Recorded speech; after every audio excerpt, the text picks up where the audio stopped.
Have you ever wondered why every ancient civilization on Earth seems to share the same impossible stories?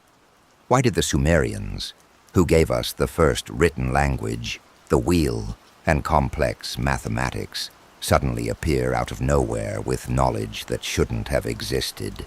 Why do ancient texts from Mesopotamia to Peru describe beings descending from the sky with advanced technology that sounds eerily similar to what we're only now beginning to understand?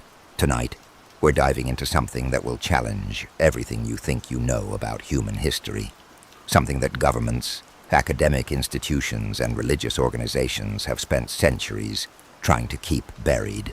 We're talking about the Anunnaki, and the truth behind their story is far more disturbing than you could ever imagine.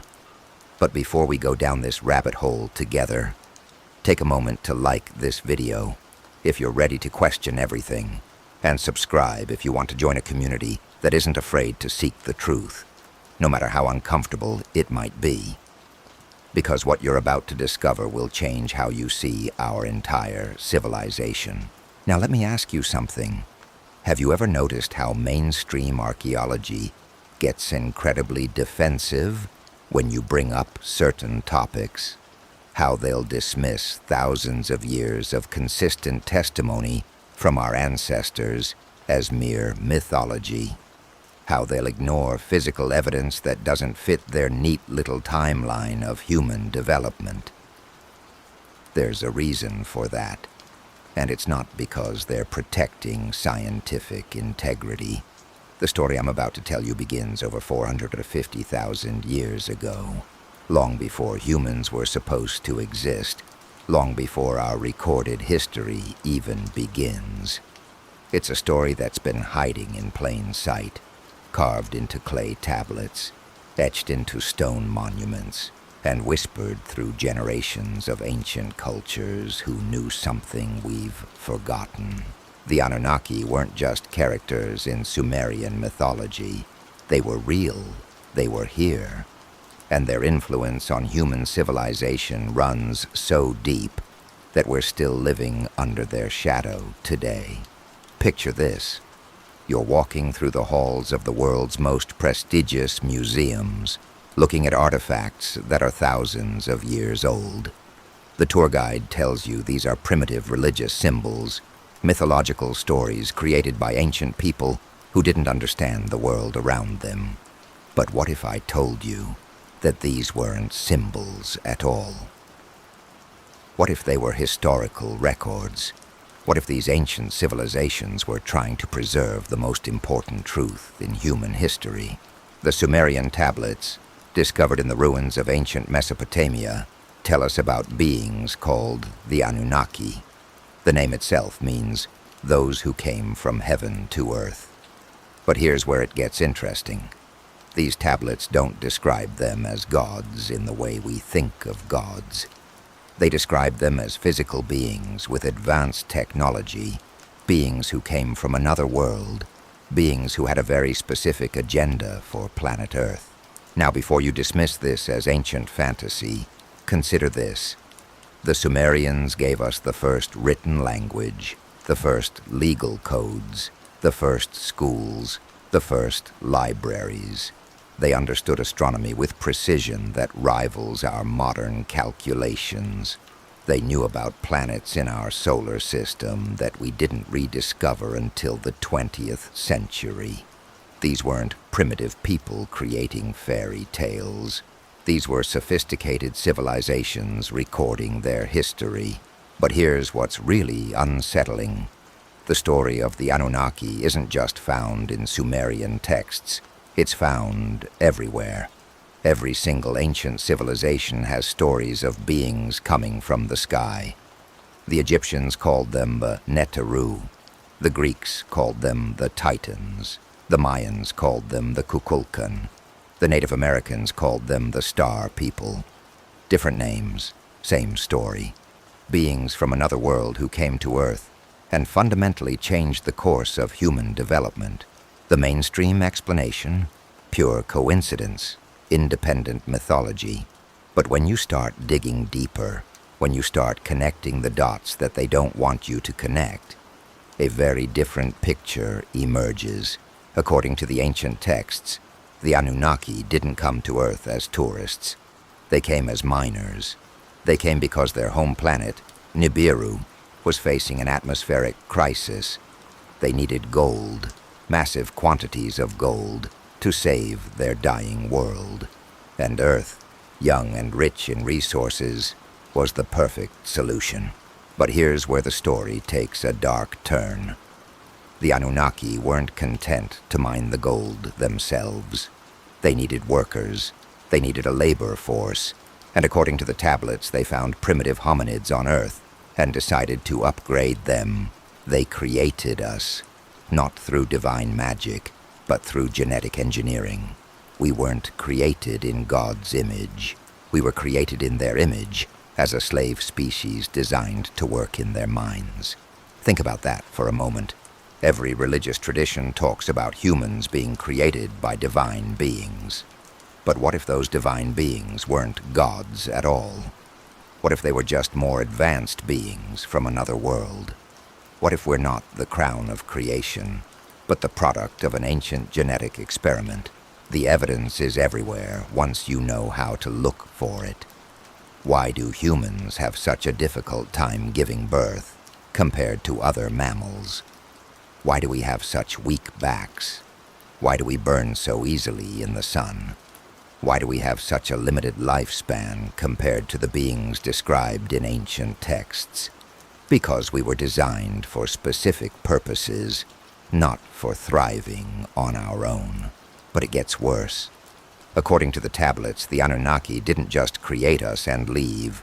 They ruled over us. They became our kings, our priests, our gods. They established bloodlines that would rule in their name. They created religions to control us. They gave us just enough knowledge to be useful, but not enough to be free. And here's the terrifying part. They're still here. Not physically, perhaps, but their influence, their systems, their bloodlines, their control structures, the same families that ruled ancient Mesopotamia are still ruling today. The same symbols that adorned their temples are still used by the world's most powerful institutions. The same rituals that honored them are still performed in secret by those who hold real power. You see, the Anunnaki didn't just disappear. They went underground. They learned that direct rule was messy, that it created resistance. So they developed a better system. They would rule through proxies, through bloodlines, through institutions that would carry out their agenda while keeping the masses ignorant of the truth. Every major religion on Earth contains fragments of the real story, but twisted, corrupted, sanitized to serve the control system. The flood wasn't God's judgment on humanity. It was the Anunnaki cleaning house, wiping out civilizations that had grown too independent, too knowledgeable, too dangerous to their control. Noah wasn't chosen by God. He was chosen by Enki, one of the Anunnaki leaders who had developed sympathy for humanity. The Ark wasn't a boat. It was a genetic preservation facility, and the animals weren't saved 2 by 2. The genetic templates of Earth species were preserved for later reconstruction. The Tower of Babel wasn't humanity reaching for heaven. It was humans developing technology that threatened Anunnaki supremacy. So they scattered us, divided us, made us fight each other instead of uniting against our true oppressors. Every story you've been told about human history is a lie designed to keep you from understanding the truth. We're not the free, sovereign beings we think we are. We're still slaves, just more comfortable ones. We work our entire lives to acquire pieces of metal and paper that have no real value. We compete with each other for resources that are artificially scarce. We fight wars that serve interests we don't understand. We worship systems that were designed to control us. But here's what they don't want you to know. The The Anunnaki made a mistake. They gave us something they didn't intend to give us. They gave us their DNA, and with it, they gave us the potential to transcend our programming. They gave us the ability to wake up, to remember, to reclaim our true nature. That's why knowledge is so heavily controlled. That's why certain topics are ridiculed, marginalized, or outright suppressed. That's why anyone who questions the official narrative is labeled a conspiracy theorist, a crazy person, someone not to be taken seriously. The archaeological evidence is overwhelming once you start connecting the dots. Megalithic structures built with precision that we can barely match today. Ancient texts describing flying machines, nuclear weapons, genetic engineering. Art depicting beings in spacesuits, aircraft, and technology that shouldn't have existed. But every time someone tries to present this evidence, they're shut down. Their funding is cut. Their reputations are destroyed. Their research is buried. Because the truth isn't just inconvenient, it's dangerous to the system that's been built on lies. The Anunnaki didn't just mine gold from the earth. They mined consciousness from humanity. They took beings with unlimited potential and turned them into workers, consumers, believers in limitations that don't actually exist. They created a matrix of control so sophisticated that most people can't even see it, let alone escape it. And the most brilliant part, they convinced us that we're free. They gave us the illusion of choice, the illusion of democracy, the illusion of spiritual salvation. But all the choices lead to the same destination. All the paths serve the same masters. All the religions worship the same controllers under different names. The banking system, the education system, the healthcare system, the legal system, the political system, the religious system, they're all connected. They're all part of the same control matrix that was established thousands of years ago by beings who saw us as nothing more than biological machines designed to serve their purposes. But something is changing. The old systems are breaking down. More people are waking up. More people are questioning the narratives they've been fed. More people are discovering the truth about our origins, our purpose, and our potential. The Anunnaki understood something about consciousness that we're only beginning to rediscover. They knew that reality is malleable, that belief shapes experience, that consciousness is the fundamental force in the universe. They used this knowledge to create a prison for human consciousness. A prison so subtle that most people don't even realize they're trapped. But consciousness cannot be contained forever. Truth has a way of surfacing, no matter how deeply it's buried. And the truth about the Anunnaki, about our origins, about the real nature of reality itself, is beginning to emerge from the shadows where it's been hidden for millennia. The question is, are you ready to face that truth? Are you ready to discover who you really are, where you really came from, and what you're really capable of? Because once you take this journey, there's no going back. Once you see the Matrix, you can never unsee it. The ancient tablets tell us that the Anunnaki promised to return. But what if they never left? What if they've been here all along, pulling the strings, orchestrating events, maintaining their control through bloodlines and institutions that serve their agenda? What if the same beings who created us as slaves are still running the world today? The evidence is hidden in plain sight, waiting for those brave enough to look, waiting for those willing to question everything they've been taught, waiting for those ready to reclaim their birthright as conscious beings with unlimited potential. In the next part of this investigation, we're going to dive even deeper into the rabbit hole. We're going to explore the genetic evidence, the archaeological cover-ups, the modern-day manifestations of Anunnaki influence. We're going to connect the dots between ancient Sumerian tablets and current world events. We're going to reveal the names, the faces, the institutions that still serve the agenda established hundreds of thousands of years ago. But before we go there, I need you to understand something. This isn't just about ancient history. This isn't just about mysterious beings from another world. This is about you. This is about your life, your potential, your freedom. This is about breaking free from systems of control that have been in place for so long that we've forgotten they exist. The truth about the Anunnaki is the truth about us. And once you understand that truth, everything changes. Everything.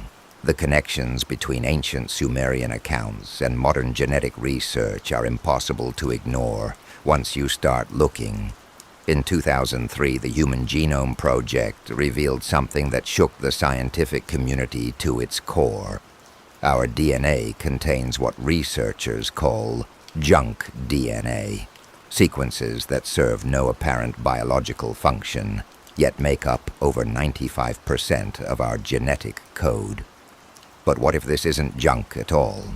What if it's a deactivated program, deliberately shut down by our creators to limit our capabilities? Dr. Francis Crick, the Nobel Prize-winning scientist who discovered the structure of DNA, shocked the academic world when he proposed that human DNA was too complex to have evolved naturally on Earth. He suggested that life itself might have been seeded here by an advanced extraterrestrial civilization. The mainstream dismissed his theory as the ramblings of an aging scientist. But Crick wasn't speculating wildly. He was following the evidence wherever it led. Consider this. Humans share 99% of their DNA with chimpanzees. Yet the cognitive gap between us is astronomical. We went from using stone tools to building nuclear reactors in what amounts to a microsecond in evolutionary terms. That's not gradual evolution. That's genetic intervention. That's engineering. The Sumerian tablets describe the Anunnaki geneticist Enki taking the essence of their own being and combining it with Earth's primitive hominids. Modern science calls this process genetic splicing. The ancients called it creating man in their image. Same process, different terminology. But here's where it gets really disturbing. The tablets don't just describe the creation of humans. They describe the creation of different types of humans for different purposes. Worker classes designed for physical labor. Priest classes designed for administration.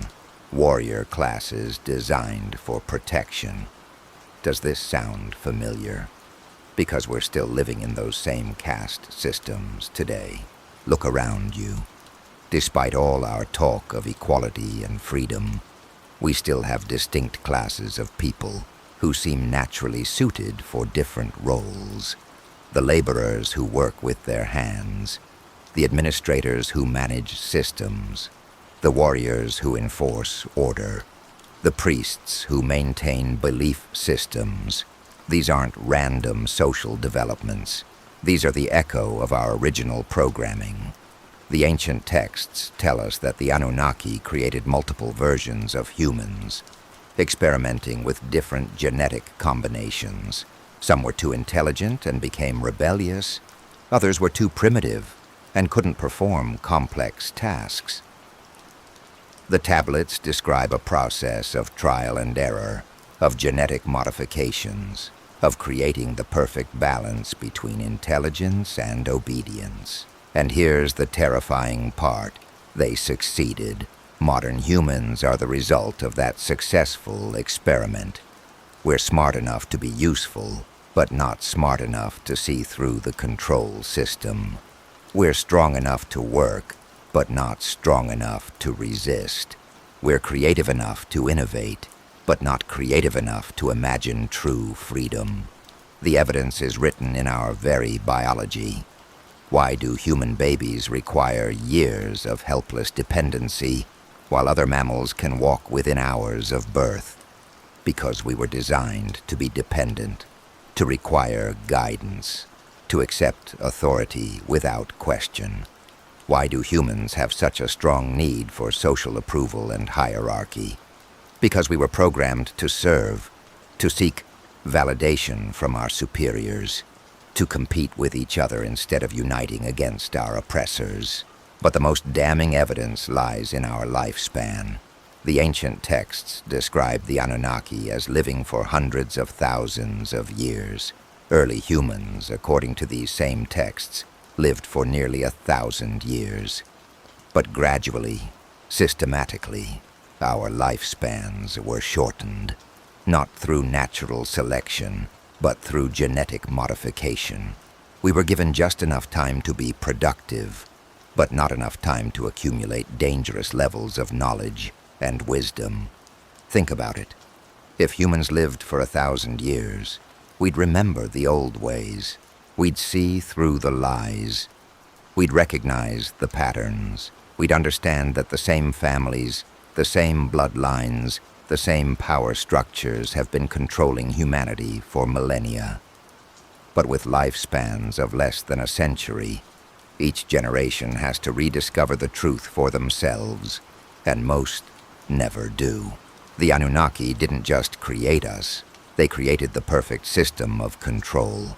They gave us just enough intelligence to be useful, just enough freedom to feel independent, just enough hope to keep us working, and just enough fear to keep us obedient. They created a species that would willingly participate in its own enslavement. And the system is still running. Every major institution on Earth operates according to the same principles established by the Anunnaki. Hierarchical control, information restriction, resource concentration, population management. The names change, the faces change, but the system remains the same. The banking system, for instance, isn't just about money. It's about energy extraction. Every dollar you earn represents a portion of your life, energy, your creativity, your potential. The system was designed to harvest that energy and channel it upward to those who control the flow of currency. The Anunnaki needed gold to save their dying planet. Their modern descendants need human energy to maintain their power. Education systems don't exist to enlighten. They exist to program, to create obedient workers who will follow instructions without questioning the larger purpose. To teach us just enough to be functional, but not enough to be free. To condition us to accept authority, to compete with each other, to believe that our limitations are natural rather than imposed. Religious systems don't exist to elevate consciousness. They exist to control it, to keep us looking to external saviors instead of recognizing our own divine nature, to make us feel guilty for our natural impulses, ashamed of our bodies, afraid of our power, to convince us that we're inherently flawed, that we need constant supervision, that we can't be trusted with truth. Healthcare systems don't exist to heal. They exist to manage illness, to keep us functioning just well enough to be productive, but never well enough to reach our full potential, to suppress natural healing abilities, to create dependency on artificial interventions, to treat symptoms while ignoring root causes. Legal systems don't exist to ensure justice. They exist to maintain order, to protect the interests of those in power, to create the illusion of fairness while systematically favoring those who understand how the game is really played, to make us believe that we're governed by laws when we're actually controlled by the will of our hidden masters. Political systems don't exist to represent the people.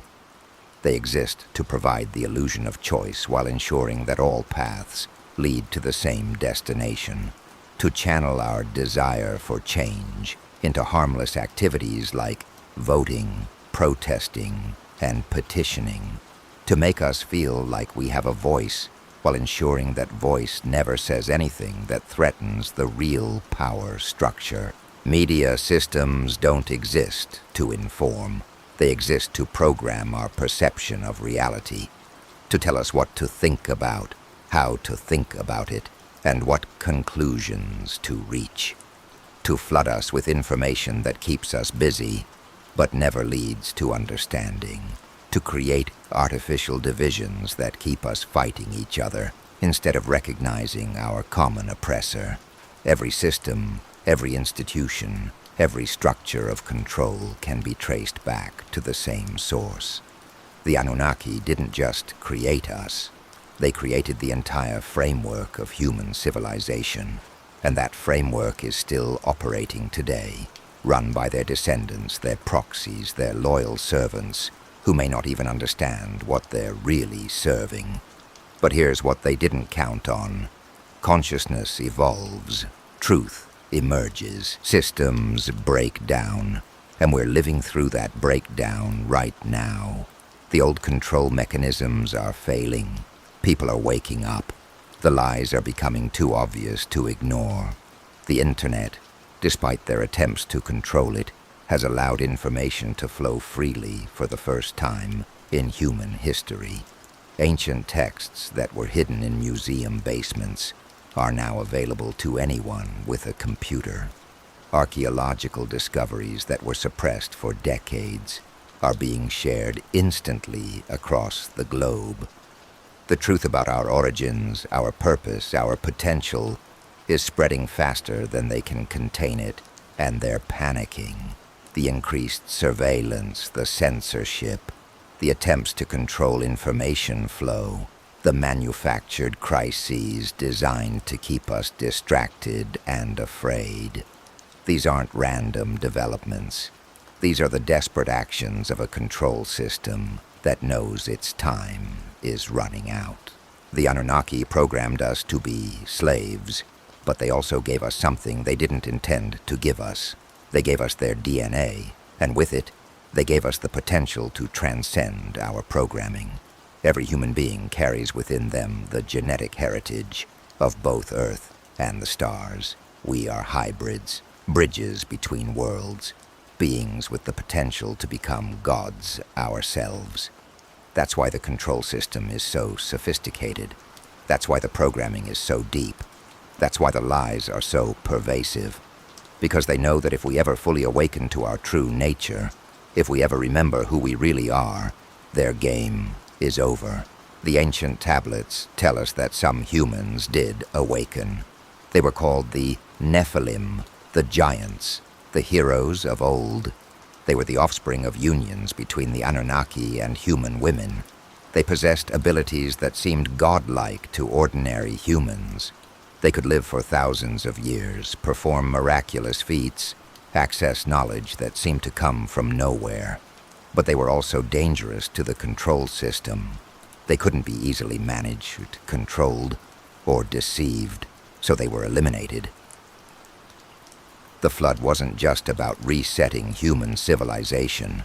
It was about eliminating the genetic lines that carried too much Anunnaki DNA, too much potential for awakening. Yet some survived. Some genetic lines preserved the ancient knowledge, the old bloodlines, the original programming. But here's the twist. Both sides preserved their heritage. The descendants of the Anunnaki ruling class maintained their power and their agenda, but the descendants of the awakened humans maintained their potential and their memory. We're living through the final phase of an ancient war, a war between consciousness and control, between truth and deception, between slavery and freedom. And the battlefield is the human mind. The Anunnaki created us to be workers, but we have the potential to be creators. They programmed us to be followers, but we have the capacity to be leaders. They designed us to be limited, but we carry within us the seed of infinity. The question isn't whether we can break free from their control system. The question is whether we will. Whether we'll have the courage to face the truth about our origins, our purpose, and our potential. Whether we'll choose to remain comfortable slaves or become uncomfortable gods, because that's what this is really about. Not just exposing the truth about the Anunnaki, but reclaiming our birthright as conscious beings with unlimited potential, not just understanding our past, but creating our future. Not just breaking free from their control, but taking responsibility for our own evolution. The time of secrets is ending. The time of awakening has begun. And nothing will ever be the same again. The genetic manipulation didn't stop with our creation. It continued throughout history, refined and perfected by those who inherited the Anunnaki's knowledge. Every major population bottleneck, every mysterious plague, every sudden leap in human development. These weren't random events. They were interventions, adjustments to the human genome, fine-tuning of our biological and psychological programming. Consider the Black Death that swept through Europe in the 14th century. Official history tells us it was bubonic plague spread by fleas on rats, but the symptoms described in contemporary accounts don't match bubonic plague. The speed of transmission, the specific populations affected, the mysterious immunity of certain bloodlines, it all points to something far more sophisticated than natural disease. Ancient texts describe the Anunnaki possessing the ability to unleash plagues with surgical precision, targeting specific genetic markers while leaving others untouched. The Black Death eliminated roughly 1/3 of Europe's population, but if you trace the survivors, you'll find they belonged to specific families, specific bloodlines, specific genetic signatures that were meant to be preserved. The same pattern emerges throughout history. The Spanish flu of 1918 that killed millions worldwide, yet certain populations remained mysteriously unaffected. The various cholera outbreaks, the mysterious diseases that would appear suddenly, devastate entire regions, then vanish without explanation. These weren't natural phenomena. They were genetic warfare, population control, selective breeding on a massive scale. But it's not just about elimination. It's about enhancement. Throughout history, certain bloodlines have demonstrated abilities that seem impossible by mainstream scientific understanding. The Oracle of Delphi, who could see the future, the shamans who could communicate with spirits, the mystics who could heal with touch, the kings who seemed to possess divine authority. These weren't special people chosen by gods. These were genetic experiments, human Anunnaki hybrids who retained more of their extraterrestrial heritage than the general population. They were the management class, the intermediaries between the Anunnaki and their human workforce. They were bred to rule, programmed to control, genetically predisposed to maintain the system. And their descendants are still in charge today. The same bloodlines that ruled ancient Mesopotamia, ancient Egypt, ancient Greece, and ancient Rome are still ruling the modern world. They've changed their names, their titles, their methods, but the genetic heritage remains the same. The divine right of kings never disappeared. It just learned to hide behind democracy, capitalism, and bureaucracy. Look at any major world leader, any powerful banking family, any influential media mogul, and trace their genealogy back far enough. You'll find the same roots, the same bloodlines, the same genetic signatures that have been maintaining control for thousands of years. They intermarry to preserve their heritage. They practice ancient rituals to maintain their connection to their extraterrestrial ancestors. They pass down knowledge that the general population is never allowed to access. The Rothschilds, the Rockefellers, the Windsors, the Bushes, these aren't just wealthy families who got lucky. They're the descendants of the Anunnaki priest-king class, genetically programmed to rule, biologically predisposed to maintain the control system. They don't just inherit money and power. They inherit the knowledge, the abilities, the genetic modifications that make them fundamentally different from ordinary humans, and they know it. They know who they are, where they came from, and what their purpose is. They know that we're not their equals, that we're not their brothers and sisters, that we're not even the same species. To them, we're livestock, useful, manageable, but ultimately expendable. This is why their decisions seem so inhuman, so disconnected from normal human empathy and morality, because they're not fully human. They're hybrids, carrying genetic programming that prioritizes control over compassion, order over justice, system preservation over human welfare. The technology exists today to prove this. Genetic analysis could easily identify the markers that distinguish the ruling bloodlines from the general population, but such research is forbidden, suppressed, or misdirected. The Human Genome Project, despite its public mission of mapping human DNA, was really about identifying and cataloging these genetic differences. The results were classified, hidden, turned into weapons instead of tools for human liberation. Meanwhile, the same technology is being used to further modify human genetics. Vaccines aren't just about preventing disease. They're about genetic modification, about introducing new programming, about maintaining the biological control system. The additives, the preservatives, the mysterious ingredients that are never fully disclosed. These aren't just side effects or manufacturing necessities. They're deliberate modifications to human biology. The fluoride in our water supply doesn't just prevent tooth decay. It calcifies the pineal gland, the biological structure that ancient texts describe as the seat of human consciousness, the third eye, the connection between physical and spiritual reality. The aluminum in our vaccines doesn't just preserve the medication. It accumulates in brain tissue, disrupting neural function, limiting cognitive capacity, making us more docile and manageable. The processed foods, the artificial additives, the electromagnetic radiation from our devices, these aren't just convenient modern innovations. They're systematic modifications to human biology, designed to keep us functioning at a reduced capacity, to prevent us from accessing our full potential, to maintain the genetic limitations that were built into us thousands of years ago. But the most insidious control mechanism isn't biological. It's psychological.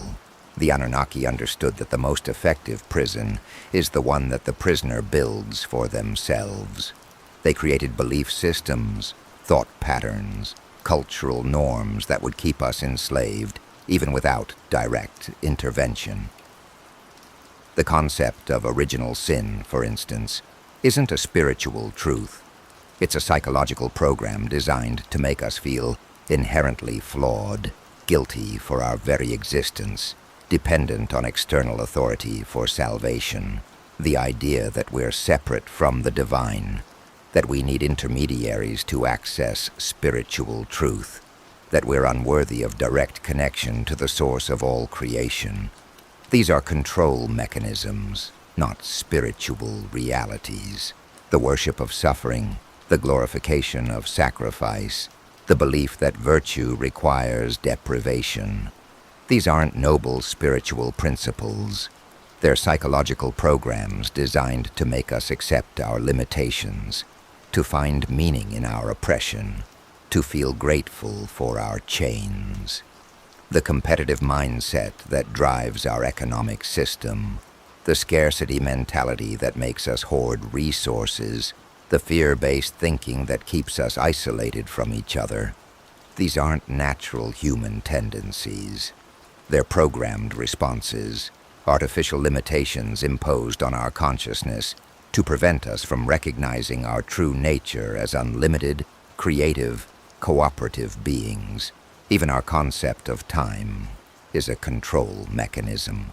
Linear time, the idea that we're born, live and die in a straight line from past to future, traps us in a limited perspective that prevents us from accessing the eternal nature of consciousness. Ancient cultures understood cyclical time, eternal time, the idea that consciousness transcends physical existence. But we've been programmed to see ourselves as temporary, mortal, insignificant. The Anunnaki knew that consciousness creates reality. They knew that belief shapes experience. They knew that if they could control our thoughts, they could control our world. So they created religions, philosophies, scientific paradigms that would limit our understanding of what's possible. They taught us that we're physical beings having occasional spiritual experiences, when the truth is that we're spiritual beings having a temporary physical experience. They taught us that consciousness is produced by the brain, when the truth is that the brain is a receiver for consciousness that exists independently of physical matter. They taught us that we're separate from each other, when the truth is that we're all expressions of the same universal consciousness. These aren't just philosophical differences. These are the foundations of the control system. As long as we believe we're limited, mortal, separate beings, we'll remain trapped in the reality they created for us. But once we remember our true nature, once we access our full potential, their game is over. The ancient mystery schools knew this. The Egyptian initiates, the Greek philosophers, the Gnostic Christians, they all preserved fragments of the original knowledge, the understanding of human potential that the Anunnaki tried to suppress. They taught that humans are gods who have forgotten their divinity, that consciousness is the fundamental force in the universe, that reality is malleable and can be shaped by will and intention. But these teachings were systematically suppressed, distorted, or driven underground. The Library of Alexandria wasn't just accidentally burned. It was deliberately destroyed to eliminate the knowledge that could free humanity. The mystery schools weren't just persecuted by ignorant religious fanatics. They were targeted by those who understood exactly what threat they represented to the control system. The Knights Templar, the Rosicrucians, the Freemasons. These weren't just social clubs or business networks. They were repositories of ancient knowledge, keepers of the truth about human origins and potential. Some remained true to their original mission of human liberation. Others were corrupted, infiltrated, turned into instruments of control. This is why secret societies are so feared and misunderstood, because some of them carry the real knowledge, the actual truth about who we are and what we're capable of. And that knowledge is the most dangerous thing in the world to those who profit from our ignorance. The technology exists today to prove everything I'm telling you. Genetic analysis could identify the Anunnaki markers in human DNA. Archaeological techniques could uncover the evidence that's been deliberately buried. Scientific instruments could measure the effects of consciousness on physical reality. But such research is forbidden, defunded, or discredited. Scientists who venture too close to the truth find their careers destroyed, their funding eliminated, their reputations ruined. The truth isn't just inconvenient to the control system, it's existentially threatening.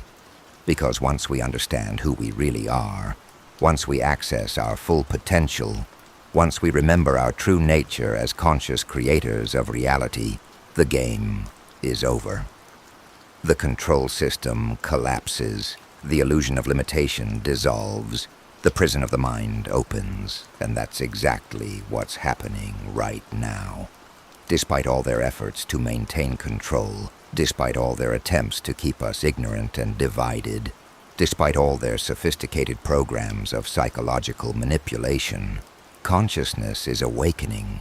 The truth is emerging. The old systems are crumbling. The question isn't whether this transformation will happen.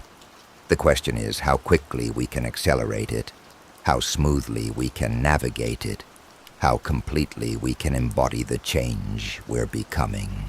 The Anunnaki created us to be slaves, but they also gave us the seed of our own liberation. They programmed us to be limited, but they also encoded within us the potential for infinite expansion.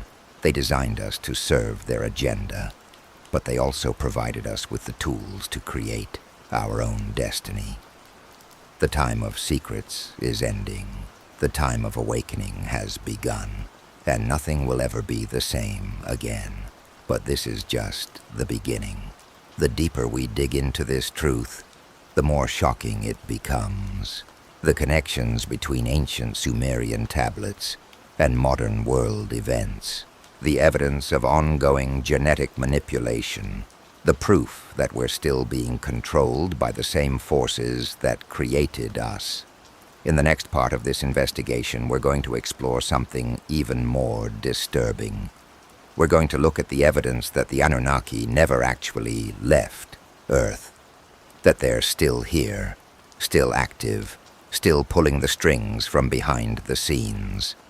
We're going to examine the modern-day manifestations of their influence, the institutions they control, the bloodlines they maintain. We're going to reveal the names, the faces, the organizations that serve their agenda. We're going to connect the dots between ancient genetic experiments and modern population control. We're going to show you how the same beings who created us as slaves are still managing us as livestock. And we're going to give you the tools to break free. Because understanding the problem is only the first step. The real work begins when we start reclaiming our power, accessing our potential, and creating the reality we were always meant to experience. The truth about the Anunnaki isn't just ancient history. It's the key to understanding everything that's happening in our world today. And once you have that key, everything changes, everything. The evidence becomes even more disturbing when you realize that the Anunnaki didn't just disappear after creating their human workforce. They established a permanent presence on Earth, a shadow government that has been operating continuously for thousands of years. And the most terrifying part, they're still recruiting. Every major corporation, every influential organization, every seat of power has been infiltrated by those who serve the ancient agenda. But this isn't some mysterious Illuminati pulling strings from dark corners. This is a sophisticated recruitment and management system that identifies individuals with the right genetic markers, the right psychological profile, the right willingness to serve interests that extend far beyond human understanding. Think about how people rise to power in our world. Is it really merit? Is it really luck? Or is there a selection process that we're not supposed to see? When you trace the backgrounds of world leaders, media moguls, tech billionaires, and banking dynasties, you find the same patterns repeating over and over again. The same schools, the same mentors, the same sacred societies, the same bloodlines. These aren't coincidences. These are recruitment pipelines. Systems designed to identify and elevate individuals who carry the genetic and psychological markers that make them suitable for positions of authority within the control structure. They're not chosen because they're the best leaders for humanity. They're chosen because they're the best servants for the Anunnaki agenda. The Skull and Bones Society at Yale University, for instance, isn't just a college fraternity for wealthy students. It's a screening and indoctrination program that identifies young people with the right combination of intelligence, ambition, and moral flexibility. Members are subjected to rituals, psychological conditioning, and information that permanently alters their worldview and their loyalty structure. Similar programs exist at universities around the world. The Rhodes Scholarship Program, the various think tanks and policy institutes, the leadership development programs run by major corporations. They're all designed to identify and shape the next generation of human managers for the ancient control system. And the indoctrination is sophisticated. It doesn't feel like brainwashing. It feels like enlightenment. These individuals genuinely believe they're being given access to higher knowledge, superior understanding, the keys to improving human civilization. They don't realize they're being programmed to serve interests that view humanity as a resource to be managed rather than a species to be elevated. The rituals they participate in aren't just meaningless ceremonies. They're psychological conditioning techniques developed over thousands of years to create specific mental states, to establish hierarchical relationships, to bind individuals to the group through shared secrets and shared transgression. The same techniques used in ancient mystery schools, but inverted, corrupted, turned into instruments of control rather than liberation. Bohemian Grove, the annual gathering of powerful men in Northern California, isn't just a networking event for the elite. It's a ritual space where psychological conditioning is reinforced, where loyalty is tested, where the boundaries between normal human morality and service to the agenda are systematically eroded. The cremation of care ceremony isn't just theater. It's a psychological exercise designed to dehumanize participants, to make them comfortable with decisions that would horrify ordinary people. Similar gatherings take place around the world. The Bilderberg Group, the World Economic Forum, the various summits and conferences where global policy is supposedly debated and decided. But these aren't democratic forums where the best ideas rise to the top. They're coordination meetings where the agenda is disseminated, where roles are assigned, where the next phase of human management is planned and implemented. The attendees don't see themselves as conspirators. They see themselves as enlightened leaders making difficult decisions for the greater good. They genuinely believe that ordinary humans are too ignorant, too emotional, too chaotic to govern themselves. They've been conditioned to see themselves as a separate species, a management class with the right and responsibility to control the masses. And in many ways, they're correct. They are a separate species. They carry genetic modifications that make them fundamentally different from ordinary humans. They have access to knowledge and technology that gives them capabilities that seem supernatural to the uninitiated.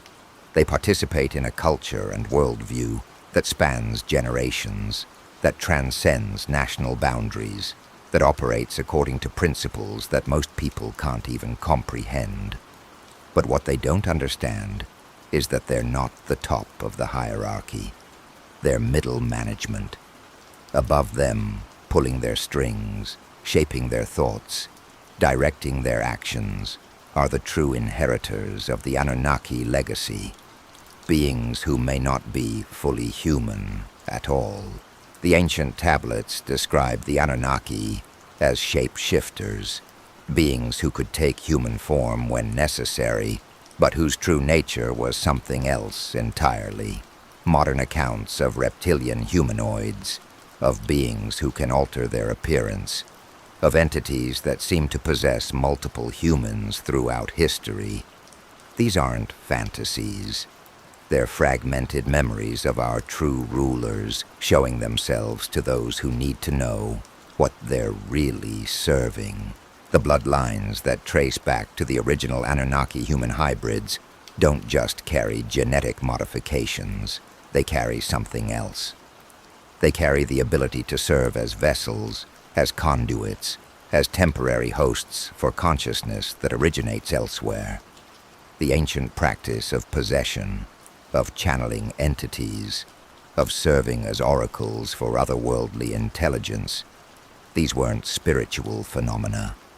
They were technology, biological technology that allows non-human consciousness to operate through human bodies. This is why certain bloodlines are so carefully preserved. why intermarriage within the elite is so important, why genetic purity is maintained across generations. It's not just about preserving privilege or consolidating wealth. It's about maintaining the biological compatibility necessary for non-human intelligence to operate through human vessels. The most powerful individuals in our world aren't just influenced by the Anunnaki agenda. They're literally operated by Anunnaki consciousness. The decisions that shape global policy, that determine the fate of billions of people, that direct the course of human civilization, these aren't made by humans at all. They're made by the original creators of our species, still present, still active, still managing their investment. This explains the inhuman nature of so many global policies, the willingness to sacrifice millions of lives for abstract goals, the systematic destruction of environments and cultures that have existed for thousands of years, the implementation of technologies that clearly harm human health and well-being. These aren't the decisions of human leaders who've lost touch with their humanity. These are the decisions of non-human intelligence that never had humanity to begin with. The modern banking system, for instance, isn't just a method of economic control. It's the energy harvesting system that channels human life force upward through a hierarchy that ultimately serves non-human interests. Every hour you work, every dollar you earn, every transaction you make, feeds energy into a system that was designed to extract and concentrate human potential for purposes that have nothing to do with human well-being. The education system doesn't just create compliant workers, it creates psychologically damaged individuals who are easier to control, who are cut off from their natural abilities, who are programmed to accept limitation and authority without question. The systematic destruction of human potential that occurs in modern schools isn't an accident or a side effect. It's the primary purpose. The healthcare system doesn't just manage disease. It systematically weakens human biology, creates dependency on artificial interventions, and suppresses the natural healing abilities that would allow humans to transcend their programmed limitations. The epidemic of chronic disease, mental illness, and biological dysfunction in modern society isn't a failure of the healthcare system. It's proof that the system is working exactly as designed. The media system doesn't just shape public opinion. It creates an artificial reality that keeps humans trapped in a limited perception of what's possible. The constant stream of fear, division, and distraction isn't just about selling advertising or maintaining ratings. It's about preventing humans from accessing the states of consciousness that would allow them to see through the illusion.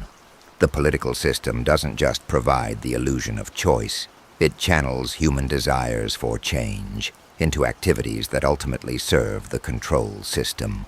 The endless cycle of elections, protests, and policy debates isn't just ineffective democracy. It's a sophisticated psychological operation designed to make humans feel like they have power while ensuring they never actually threaten the real power structure. Every major system in human civilization serves the same purpose: to maintain humans in a state of productive limitation, smart enough to be useful, but not smart enough to be dangerous, healthy enough to work, but not healthy enough to transcend their programming, free enough to feel independent, but not free enough to actually challenge the system. And the most brilliant aspect of this control system is that it's largely automated.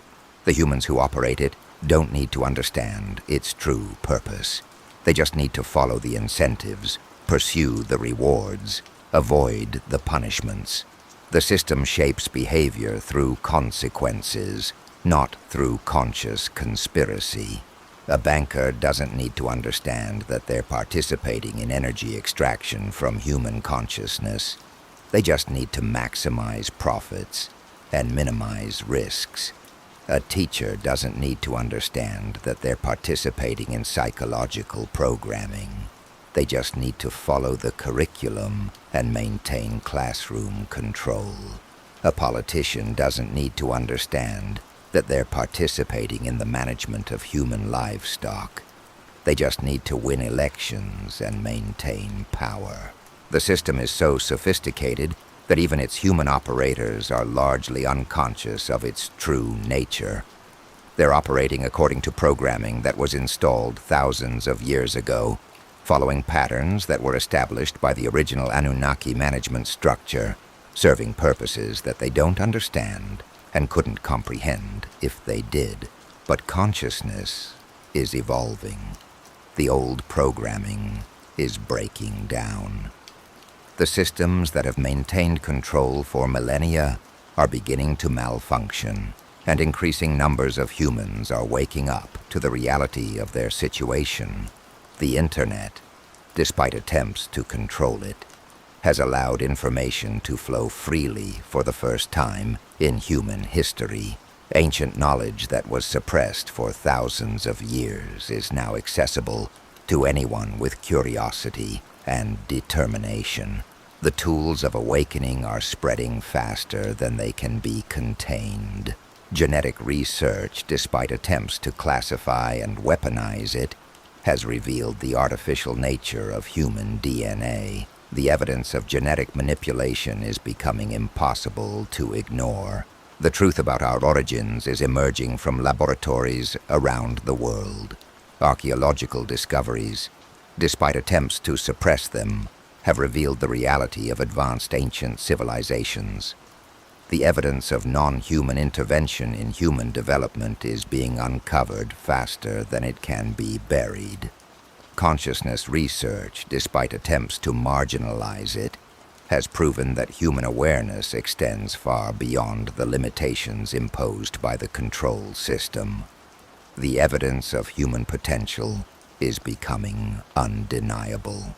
The awakening isn't just intellectual, it's biological. The same genetic modifications that were designed to limit human potential also carry the seeds of human liberation. The dormant DNA that was labeled as junk is beginning to activate. The psychic abilities that were suppressed are beginning to emerge. The connection to universal consciousness that was severed is beginning to heal. Humans are remembering who they really are, not just biological machines designed to serve alien masters, but conscious beings with unlimited potential. Not just workers in someone else's agenda, but creators of their own reality. Not just slaves who have forgotten their chains, but gods who are reclaiming their power. The Anunnaki created us to be limited, but they also gave us the tools to transcend those limitations. They programmed us to be dependent, but they also encoded within us the capacity for independence. They designed us to serve their purposes, but they also provided us with the ability to discover our own purpose. The ancient prophecies speak of a time when humanity would awaken from its slumber, when the truth would be revealed, when the control system would collapse. That time is now. The awakening is happening. The truth is emerging. The old systems are crumbling. But this transformation isn't automatic.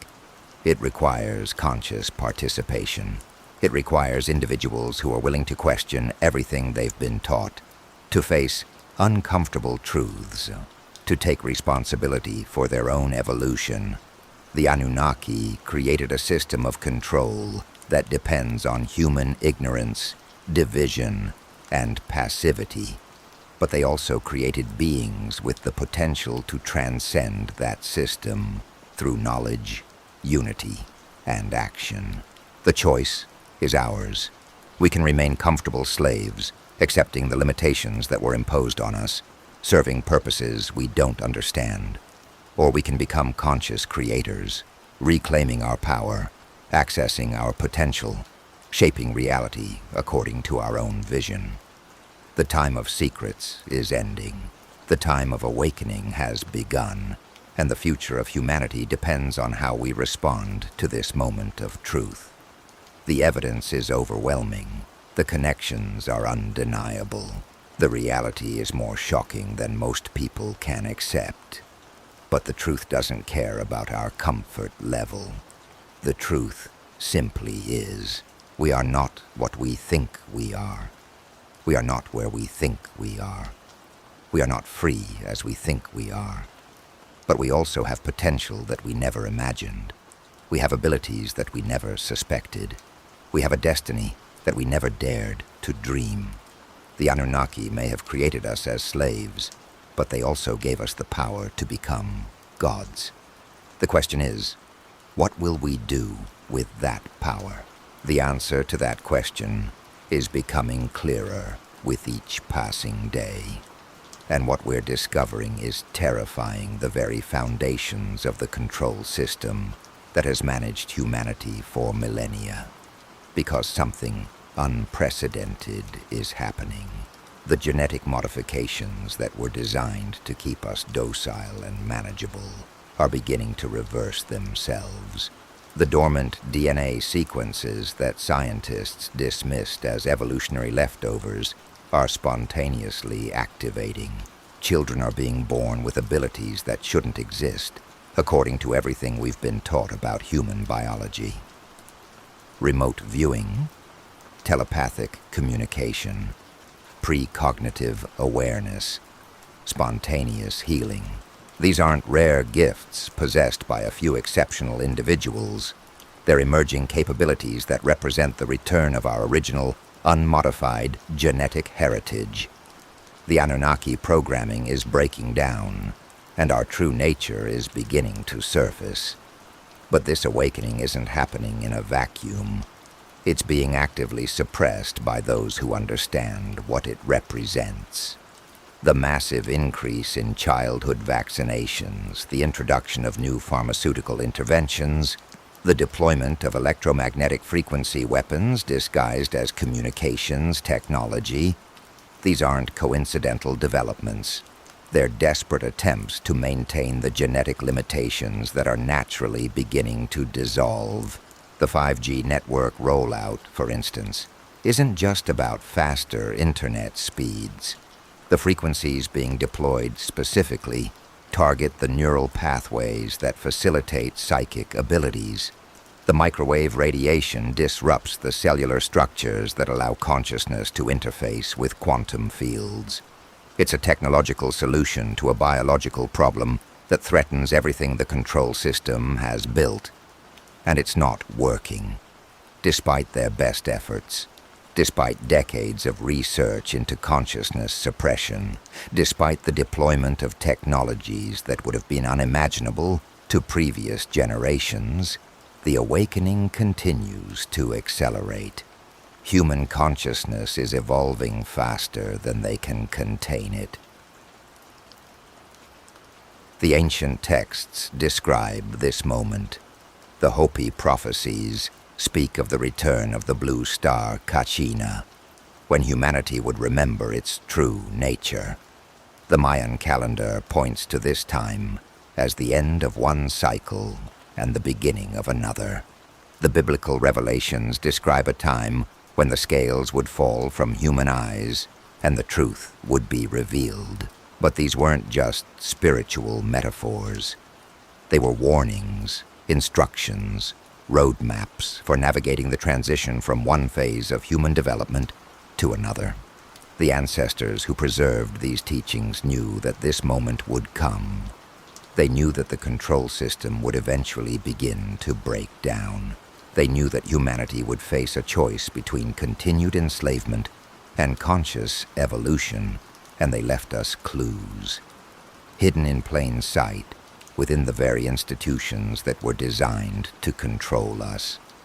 The symbolism that decorates government buildings, corporate logos, and religious institutions isn't random decoration. It's a communication system, a way of preserving and transmitting information across generations without the knowledge. of those who weren't meant to understand it. The Washington Monument isn't just a memorial to the first president. It's an obelisk, a symbol of the connection between earth and sky, between human and divine consciousness. The layout of Washington, D.C. itself forms a pentagram, a geometric pattern that focuses and amplifies certain types of energy. The architecture of the Vatican, the design of the United Nations building, the symbolism that adorns the world's most powerful institutions. They're all part of the same system. But here's what they don't want you to know. The same symbols that have been used to maintain control can be used to break free from that control. The same knowledge that has been hoarded by the elite can be accessed by anyone who understands how to decode the information that's been hidden in plain sight. The mystery schools never disappeared. They just went underground. The knowledge of human potential, of consciousness manipulation, of reality creation, it's all still there, waiting for those who have the eyes to see and the courage to act on what they discover. Sacred geometry isn't just abstract mathematics. It's the language of consciousness itself, the code that describes how awareness shapes reality. The ancient buildings that dot the landscape around the world aren't just impressive architecture. They're consciousness-focusing devices, technological structures designed to amplify and direct human potential. The pyramids of Egypt, the stone circles of Britain, the temples of Cambodia, the earthworks of the Americas, they're all connected. Part of a global network of consciousness-enhancing technology that was built by civilizations that understood the true nature of human potential. And they're still functional, still broadcasting, still waiting for humanity to remember how to use them. But the most powerful technology isn't carved in stone or built from metal. It's biological. It's the human body itself when operating at its full potential. The chakra system isn't just spiritual mythology. It's a description of the energy centers that regulate consciousness, that interface with quantum fields, that allow awareness to transcend the limitations of physical matter. The pineal gland isn't just a vestigial organ that produces melatonin. It's a biological antenna, a quantum interface that allows consciousness to access information from across space and time.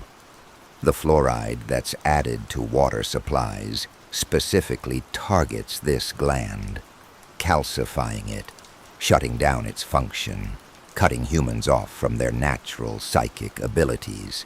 The human heart isn't just a pump that circulates blood. It's an electromagnetic generator that creates fields powerful enough to influence the behavior of other people, to access information from the morphic field, to literally reshape reality through the power of coherent emotion. The stress and fear that dominate modern life specifically disrupt this function, keeping humans trapped in survival mode instead of accessing their creative potential. The human brain isn't just a biological computer that processes information. It's a quantum device that can access the zero-point field, the underlying matrix of reality from which all possibilities emerge. The electromagnetic pollution that fills our environment, the processed foods that dominate our diet, the pharmaceutical interventions that are presented as healthcare, they all serve to reduce brain function, to keep humans operating at a fraction of their natural capacity. When these systems are functioning properly, when the biological interference is removed, when the natural abilities are allowed to emerge, humans become something far beyond what the control system can manage. They become conscious creators, beings who can literally reshape reality through focused intention and coherent emotion. This is why the ancient texts describe humans as gods who have forgotten their divinity. This is why the mystery schools taught that the kingdom of heaven is within. This is why the control system has invested so much energy in keeping us ignorant of our true nature. Because once we remember who we really are, once we access our full potential, once we begin to function as conscious creators rather than unconscious consumers, their game is over. The control system depends on our limitation, our ignorance, our separation from our true nature. But the awakening is accelerating. The old programming is breaking down. The systems that have maintained control for millennia are beginning to malfunction, and increasing numbers of humans are discovering that they have abilities, potential, and power that they never imagined. The children being born today are different. They're arriving with genetic modifications that weren't present in previous generations. They're displaying abilities that seem impossible according to mainstream science. They're resistant to the programming that worked so effectively on their parents. They're naturally questioning authority, naturally seeking truth, naturally accessing states of consciousness that were supposed to be suppressed. The system is trying to adapt. New forms of control are being developed. More sophisticated programming techniques are being deployed. But consciousness evolves faster than control systems can adapt to contain it. Each attempt to suppress the awakening only accelerates it. The pharmaceutical industry isn't just treating symptoms. It's trying to chemically suppress the genetic changes that are naturally occurring in human biology. The education system isn't just failing to teach effectively. It's desperately trying to program minds that are becoming increasingly resistant to programming. The media system isn't just losing audiences. It's losing the ability to shape perception in minds that are naturally accessing truth directly. The political system isn't just becoming more polarized. It's becoming irrelevant to people who are beginning to understand that real power comes from within, not from external authorities. Every major institution is struggling to maintain relevance in a world where increasing numbers of people are waking up to the reality of their situation. The old methods of control are becoming less effective with each passing day. The lies are becoming too obvious to ignore. The contradictions are becoming too blatant to dismiss. And the response from the control system is becoming increasingly desperate. The censorship is intensifying. The surveillance is expanding. The attempts to create division and fear are becoming more extreme. But these aren't signs of strength. They're signs of panic. They're the actions of a system that knows its time is running out. The ancient bloodlines that have maintained control for thousands of years are beginning to fracture. Some are adapting, trying to maintain their power in a changing world. Others are doubling down, trying to force humanity back into the box that we're naturally outgrowing. Still others are switching sides, recognizing that the old system is doomed and that their survival depends on aligning with the awakening rather than opposing it. The war that's being fought isn't just between different political factions or economic systems. It's between the forces that want to maintain human limitation and the forces that want to support human evolution, between those who profit from our ignorance and those who benefit from our awakening, between the old paradigm of control and the new paradigm of conscious creation. And the outcome isn't in doubt. Consciousness always wins. Truth always emerges. Evolution always continues. The only question is how smoothly the transition occurs, how quickly we can adapt to our changing reality, how completely we can embody the transformation we're experiencing. The Anunnaki created us to be slaves, but they also gave us the potential to become gods. They programmed us to be limited, but they also encoded within us the capacity for unlimited expansion. They designed us to serve their agenda, but they also provided us with the tools to create our own destiny.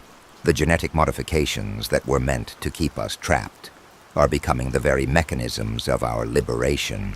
The dormant DNA that was supposed to remain inactive is spontaneously awakening. The psychic abilities that were supposed to be suppressed are naturally emerging. The connection to universal consciousness that was supposed to be severed is healing itself. We are living through the most significant transformation in human history. The emergence of a new species, a new form of consciousness, a new relationship between individual awareness and universal intelligence. The old human is dying. The new human is being born. And the birth pangs are shaking the foundations of everything we thought we knew about reality. But this transformation isn't happening to us. It's happening through us. We're not passive recipients of evolutionary change. We're active participants in our own metamorphosis. The choices we make, the beliefs we hold, the actions we take, they all influence the direction and speed of our evolution.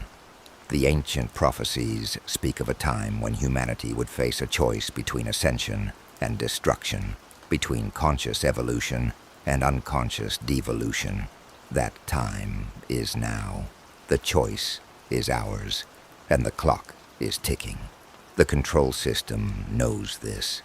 They know that their window of opportunity is closing.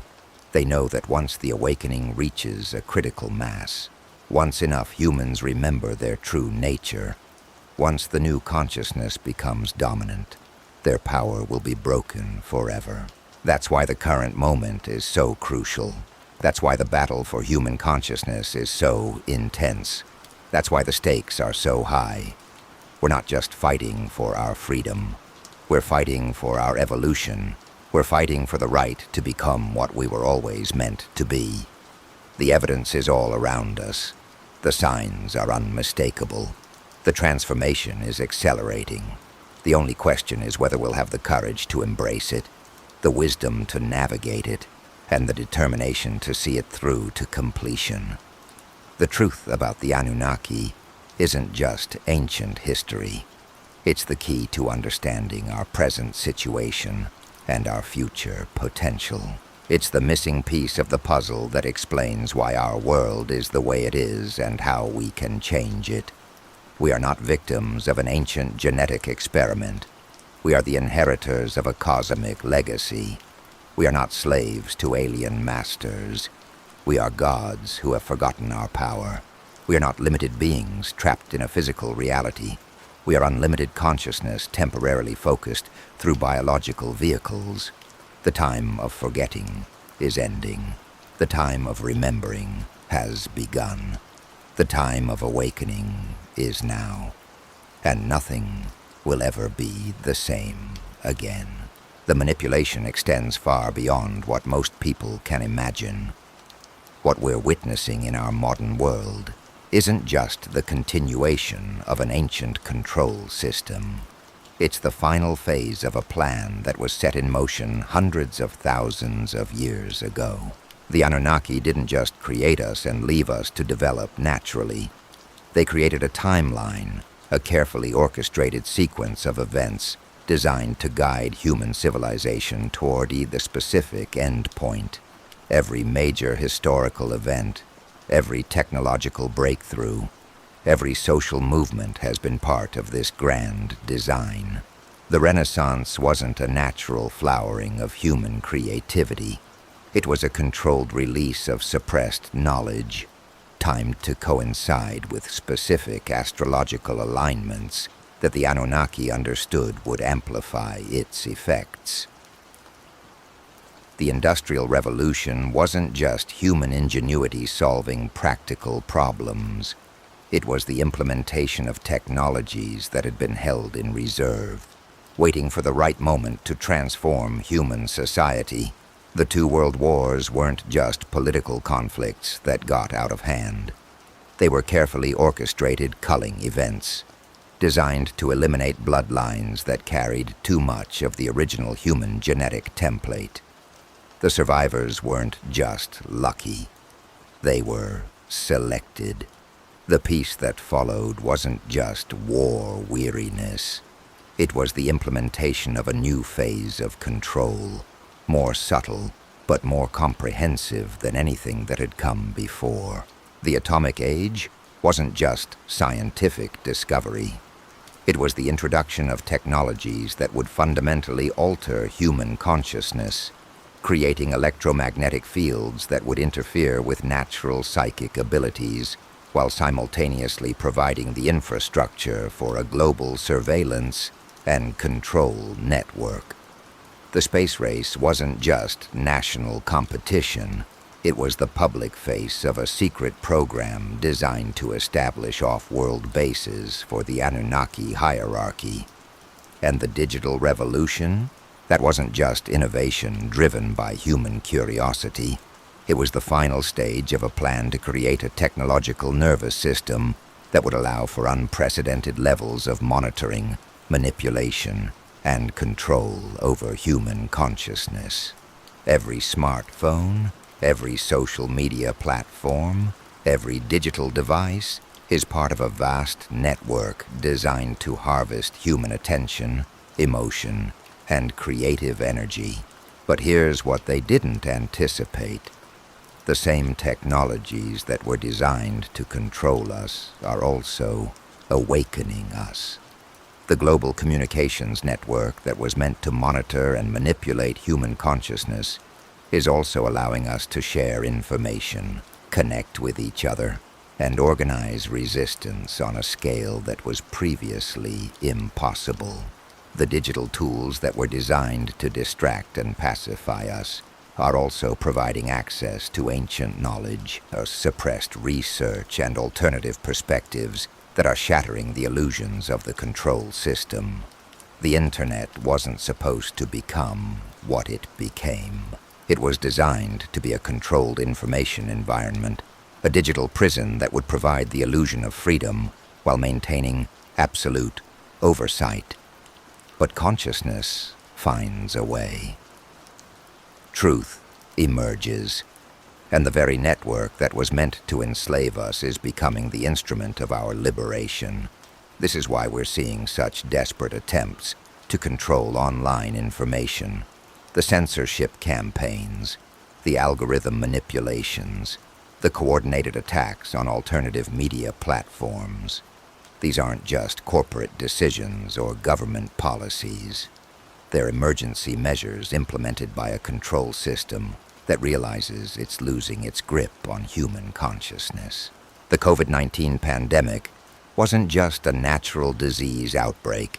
It was a test run for global control mechanisms, a way to measure how effectively human behavior could be modified through fear-based programming.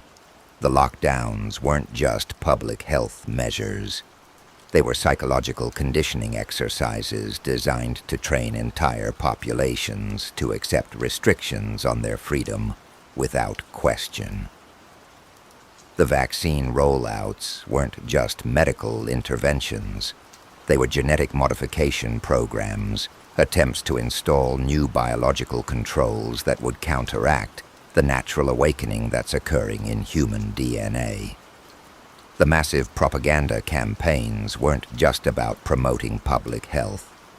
They were about testing the limits of reality manipulation, seeing how far perception could be distorted before people began to question what they were being told. But even these extreme measures are failing. More people are questioning official narratives than ever before. More people are recognizing the contradictions, the manipulation, the outright lies that form the foundation of the control system. More people are connecting dots that were never supposed to be connected. The climate change narrative isn't just environmental concern. It's a psychological operation designed to create guilt, fear, and dependency, while justifying unprecedented levels of control over human behavior.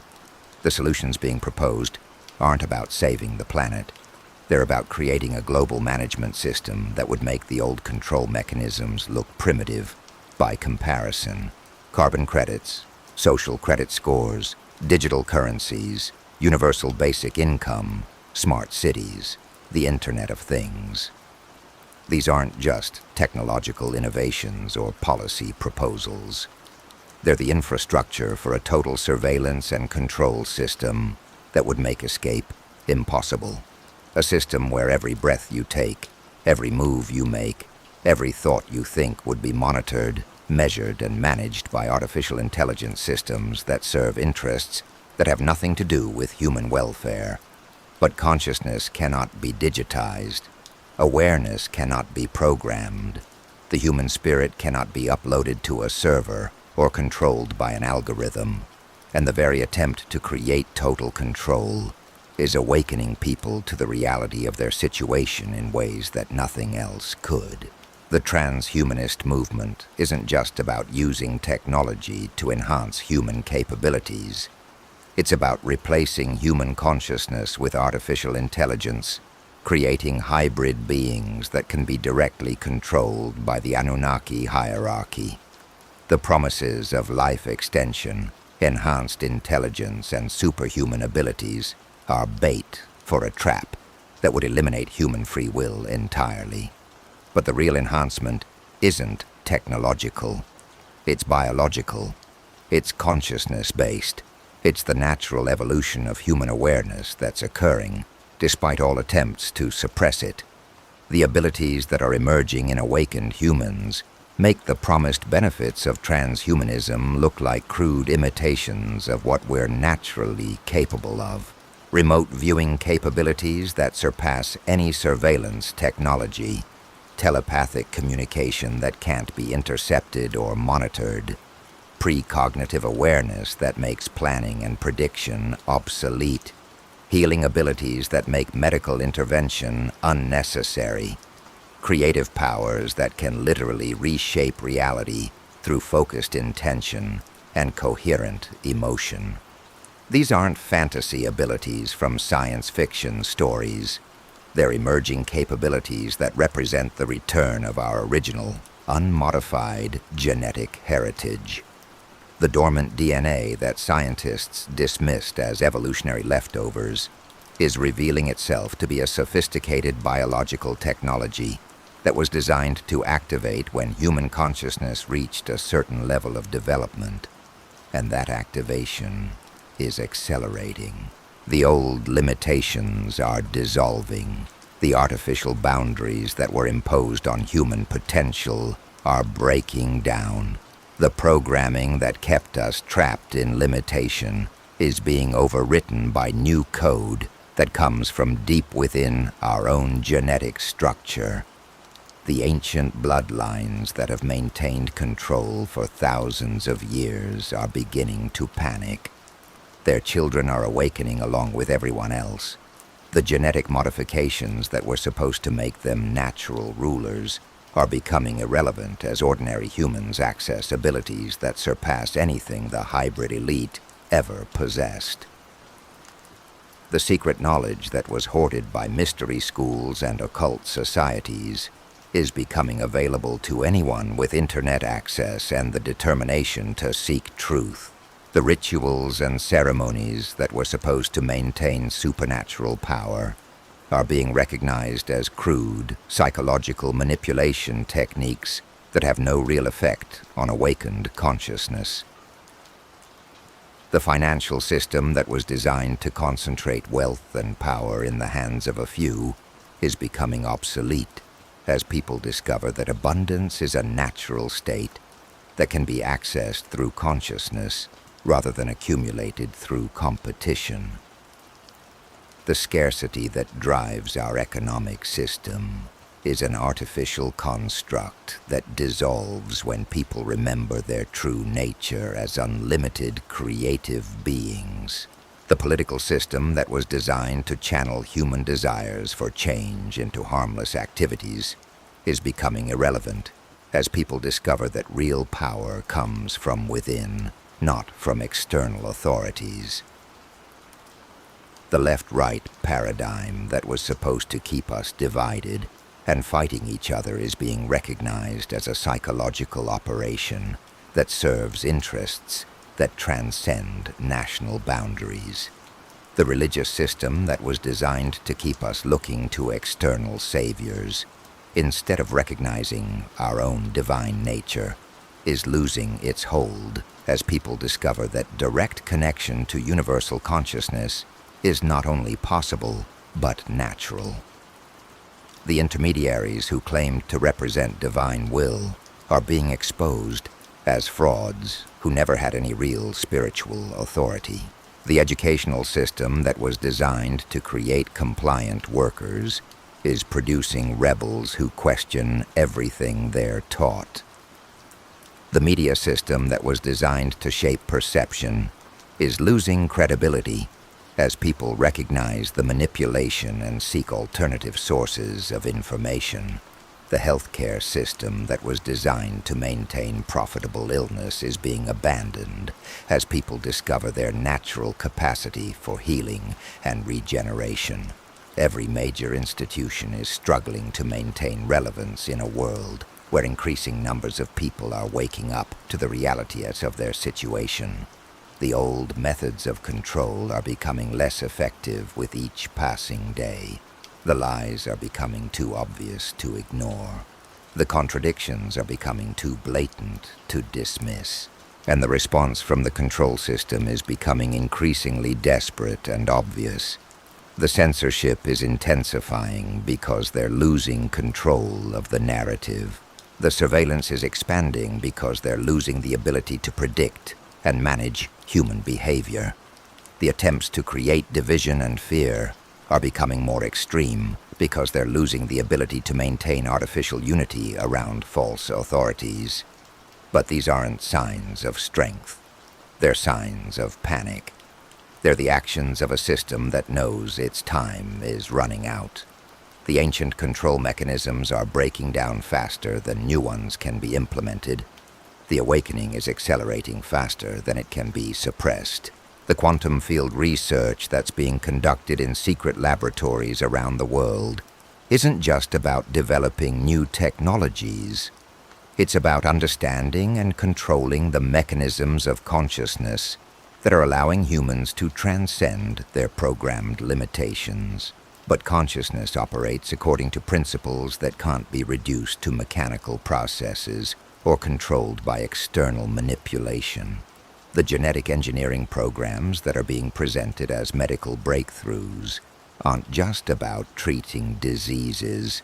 They're desperate attempts to maintain the biological limitations that are naturally beginning to dissolve. But the activation of dormant DNA is occurring at the quantum level, beyond the reach of conventional genetic manipulation. The artificial intelligence systems that are being developed aren't just about creating useful tools. They're about creating a technological substitute for human consciousness that can be controlled and directed without the unpredictability that comes with free will. But artificial intelligence, no matter how sophisticated, can never replicate the creative power of conscious awareness. The space exploration programs that are being conducted by government agencies and private corporations aren't just about scientific discovery. They're about establishing escape routes for the control system hierarchy when the awakening reaches critical mass on Earth. But consciousness isn't limited by physical location, and the transformation that's occurring isn't something that can be avoided by changing planets. The ancient texts describe this moment as the return of the gods, the awakening of humanity, the end of one age and the beginning of another. But we're not waiting for external saviors to rescue us. We're not hoping for divine intervention to solve our problems. We're discovering that we are the gods who have forgotten our power. We are the saviors we've been waiting for. We are the divine intervention that will transform our world. The prophecies weren't just predictions of future events. They were instructions for navigating the transition from one phase of human development to another. The knowledge that was preserved in myths, legends, and religious texts wasn't just cultural heritage. It was practical information for awakening humans who would need to understand their true nature and their real capabilities. The symbols that appear in ancient art, architecture, and literature weren't just decorative elements. They were encoding systems for transmitting information across time and space, ways of preserving and communicating knowledge that would be needed when humanity was ready to reclaim its birthright as conscious creators of reality. The mystery schools, the secret societies, the occult traditions weren't just social clubs or religious organizations. They were repositories of knowledge about human potential, guardians of information that would be essential for the awakening that was always intended to occur at this point in human history. But that knowledge isn't secret anymore. It's available to anyone who has the courage to seek it, the wisdom to understand it, and the determination to apply it. The gatekeepers who controlled access to this information are losing their power as the information itself becomes freely available to all who are ready to receive it. The transformation that's occurring isn't just individual, it's collective. It's not just psychological, it's biological. It's not just spiritual, it's practical. We're not just changing our minds about reality, we're changing the nature of reality itself through the power of conscious intention and coherent emotion. The old world is dying. The new world is being born. And we're not just witnesses to this transformation. We're active participants in our own metamorphosis.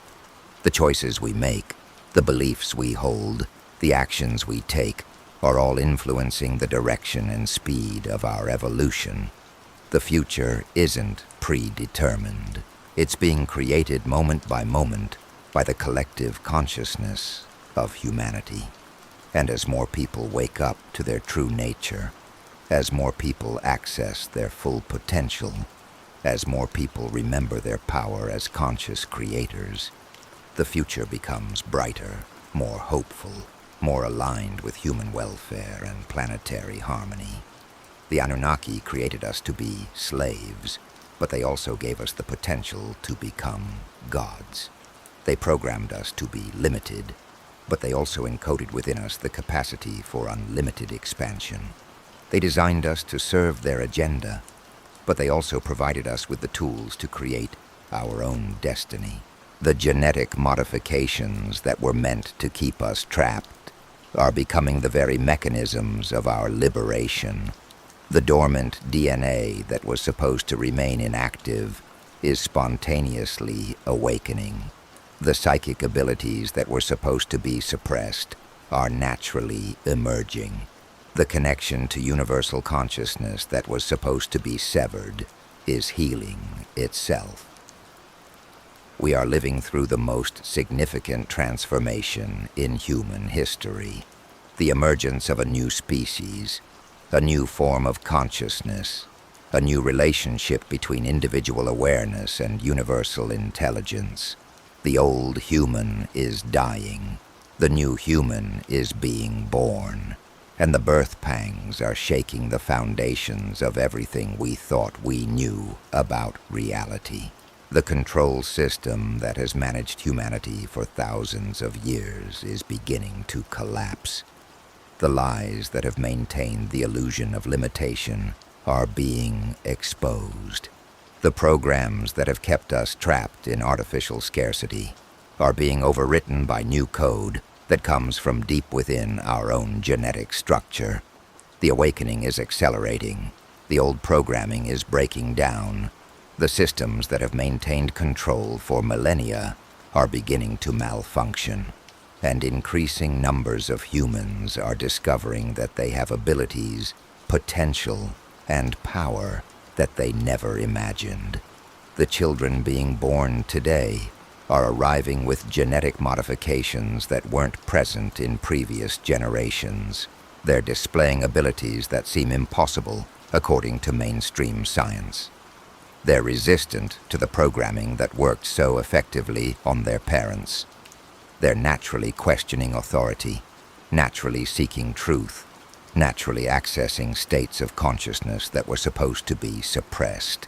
The educational institutions that were designed to program compliant workers are struggling to handle students who can access information directly from the quantum field. The healthcare systems that were designed to maintain profitable illness are being challenged by young people who demonstrate natural healing abilities. The political systems that were designed to channel human energy into harmless activities are becoming irrelevant to generations who understand that real power comes from within. Every major institution is struggling to adapt to a population that's rapidly outgrowing the limitations that were built into human consciousness. The old methods of control are becoming less effective with each passing day. The lies are becoming too obvious to ignore. The contradictions are becoming too blatant to dismiss. And the most remarkable thing is that this transformation is happening naturally. It's not being imposed from outside.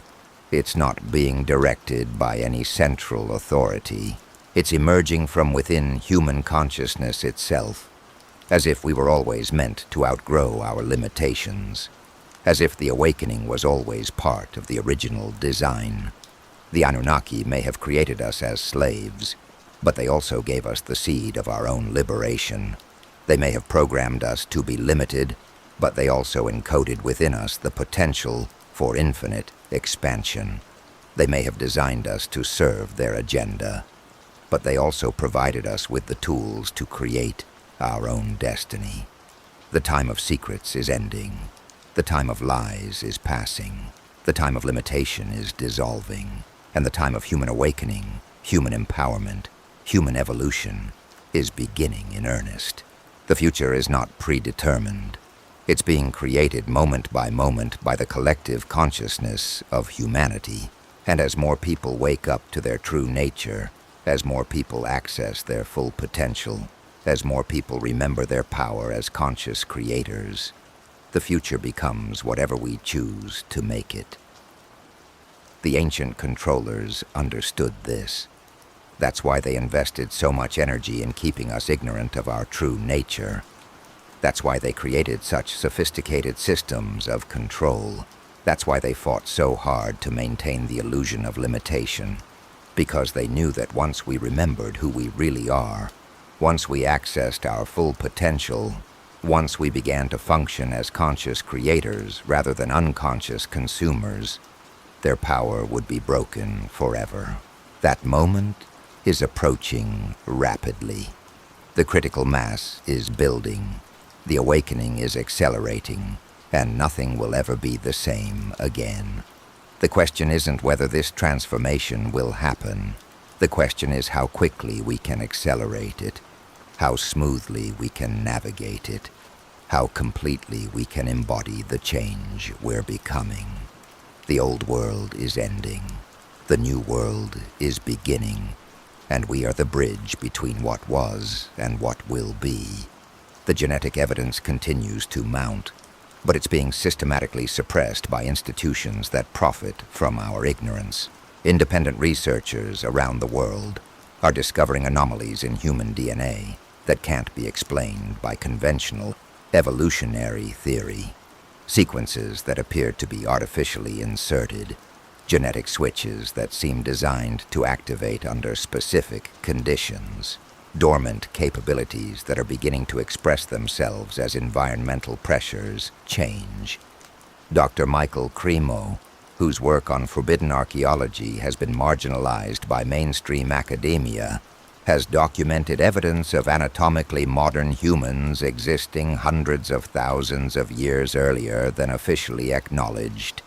His research suggests that the standard timeline of human evolution is not just wrong, but deliberately falsified to hide the truth about our origins.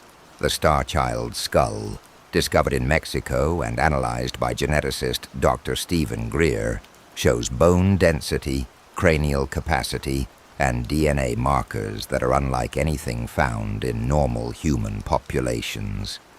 Despite extensive testing, the skull's origins remain officially unexplained, though the evidence points to hybrid genetics that combine human and non-human characteristics. Recent discoveries in the human genome have revealed what researchers call ultra-conserved elements, DNA sequences that are identical across vastly different species, suggesting they were inserted by an external intelligence rather than developing through natural selection. These sequences appear to be some kind of biological programming code containing information that affects consciousness, behavior, and physical capabilities. The FOXP2 gene, which controls language development, shows signs of recent modification that coincides with the emergence of complex human civilizations. The changes appear to have been made deliberately, as if someone wanted to enhance human communication abilities for specific purposes. This genetic modification occurred roughly 50,000 years ago, exactly when human civilization began to accelerate beyond anything seen in previous species. But the most shocking discovery is the presence of what geneticists call junk DNA, sequences that make up over 95% of the human genome but serve no apparent biological function. Recent research suggests this isn't junk at all, but rather a sophisticated biological technology that was designed to activate when human consciousness reached a certain level of development. Dr. Maxim Makukov and Vladimir Shcherbak, working at the Fesenkov Astrophysical Institute in Kazakhstan, have published papers suggesting that human DNA contains a mathematical code that could only have been created by an advanced intelligence. Their analysis reveals patterns and structures that are too complex and precise to have emerged through random mutation and natural selection. The implications are staggering. If human DNA was indeed designed by an advanced intelligence, then everything we've been taught about our origins, our nature, and our potential is a lie. We're not the result of random evolutionary processes. We're the product of genetic engineering by beings who possessed technologies that we're only beginning to understand. And those beings didn't just create us and disappear. The evidence suggests they established a permanent presence on Earth, a shadow civilization that has been guiding human development for thousands of years. The same bloodlines that ruled ancient Mesopotamia, Egypt, and Greece are still in positions of power today, maintaining their genetic heritage through carefully arranged marriages and secret breeding programs. The European royal families, the American political dynasties, the banking houses that control global finance, they're all connected through bloodlines that trace back to the original Anunnaki human hybrids. They don't just inherit wealth and power.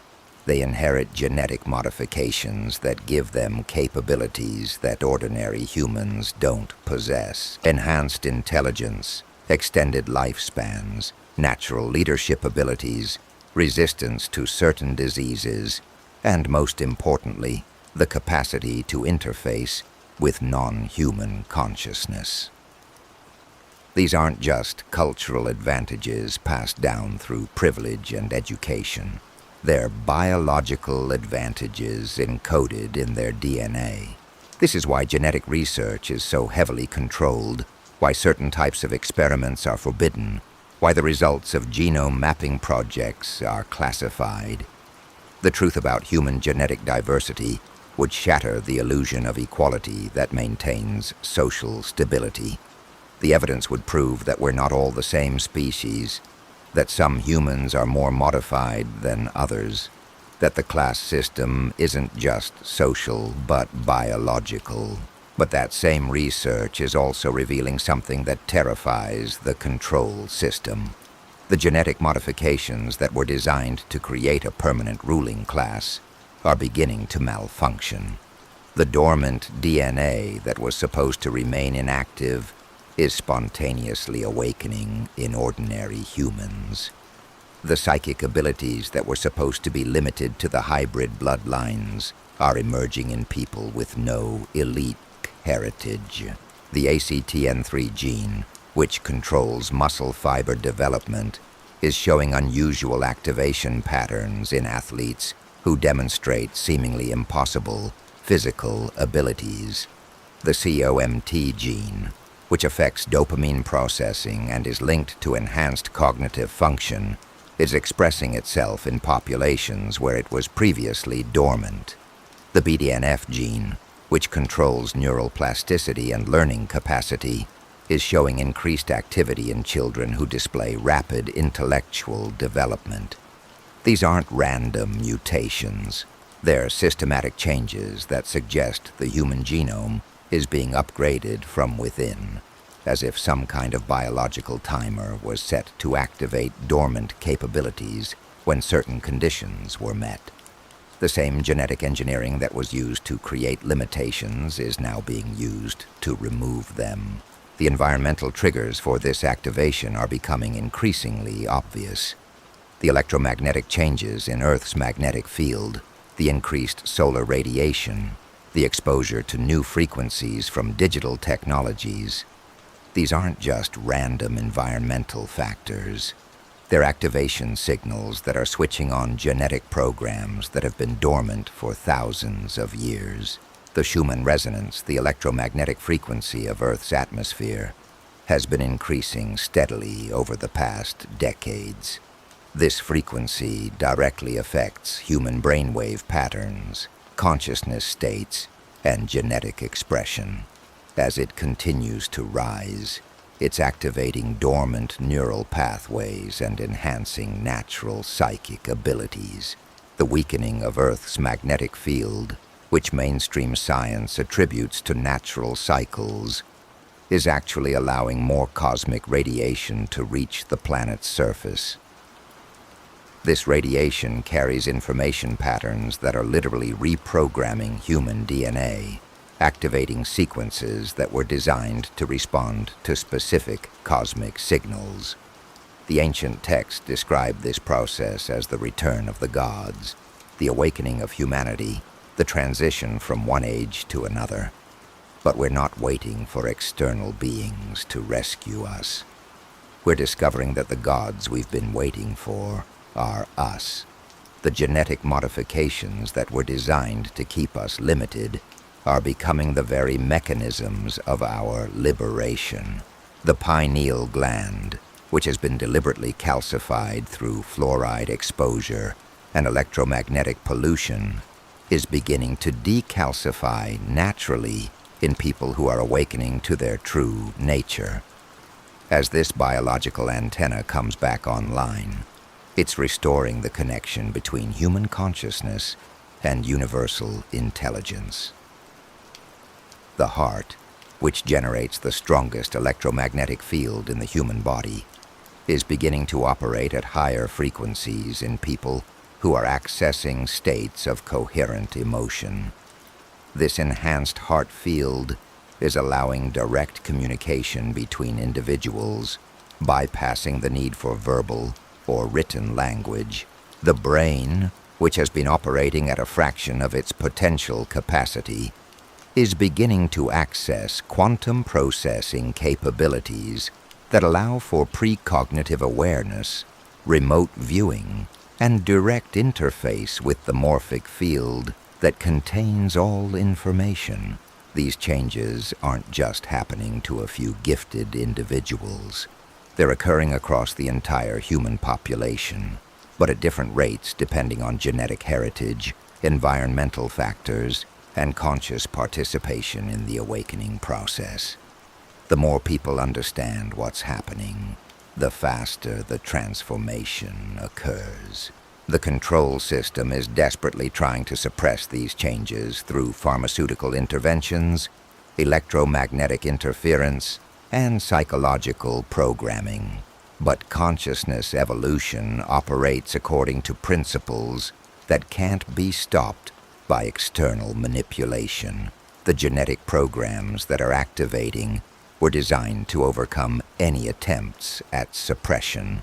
The COVID-19 vaccines, presented as public health measures, contain genetic modification technologies that are designed to interfere with the natural awakening process.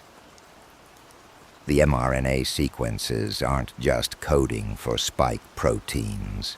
They're carrying instructions that are meant to shut down the genetic switches that are activating dormant human capabilities. But even these extreme measures are failing. The human immune system is recognizing the artificial genetic modifications as foreign invaders and is developing resistance mechanisms. The natural healing abilities that are emerging are counteracting the effects of the interventions. The awakening consciousness is literally overriding the artificial programming.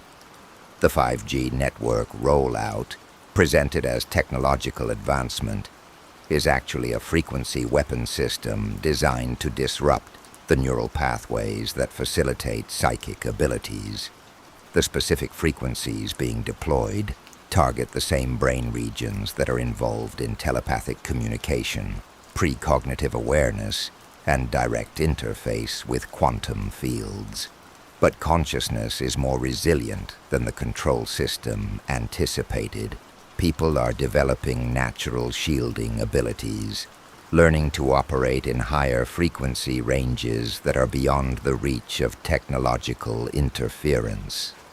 The same genetic programs that are activating psychic abilities are also providing protection against attempts to suppress them.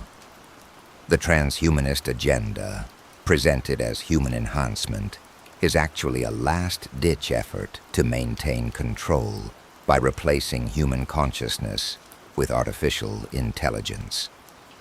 The promises of life extension, cognitive enhancement, and superhuman abilities are designed to lure people into accepting technological modifications that would eliminate their natural spiritual capabilities.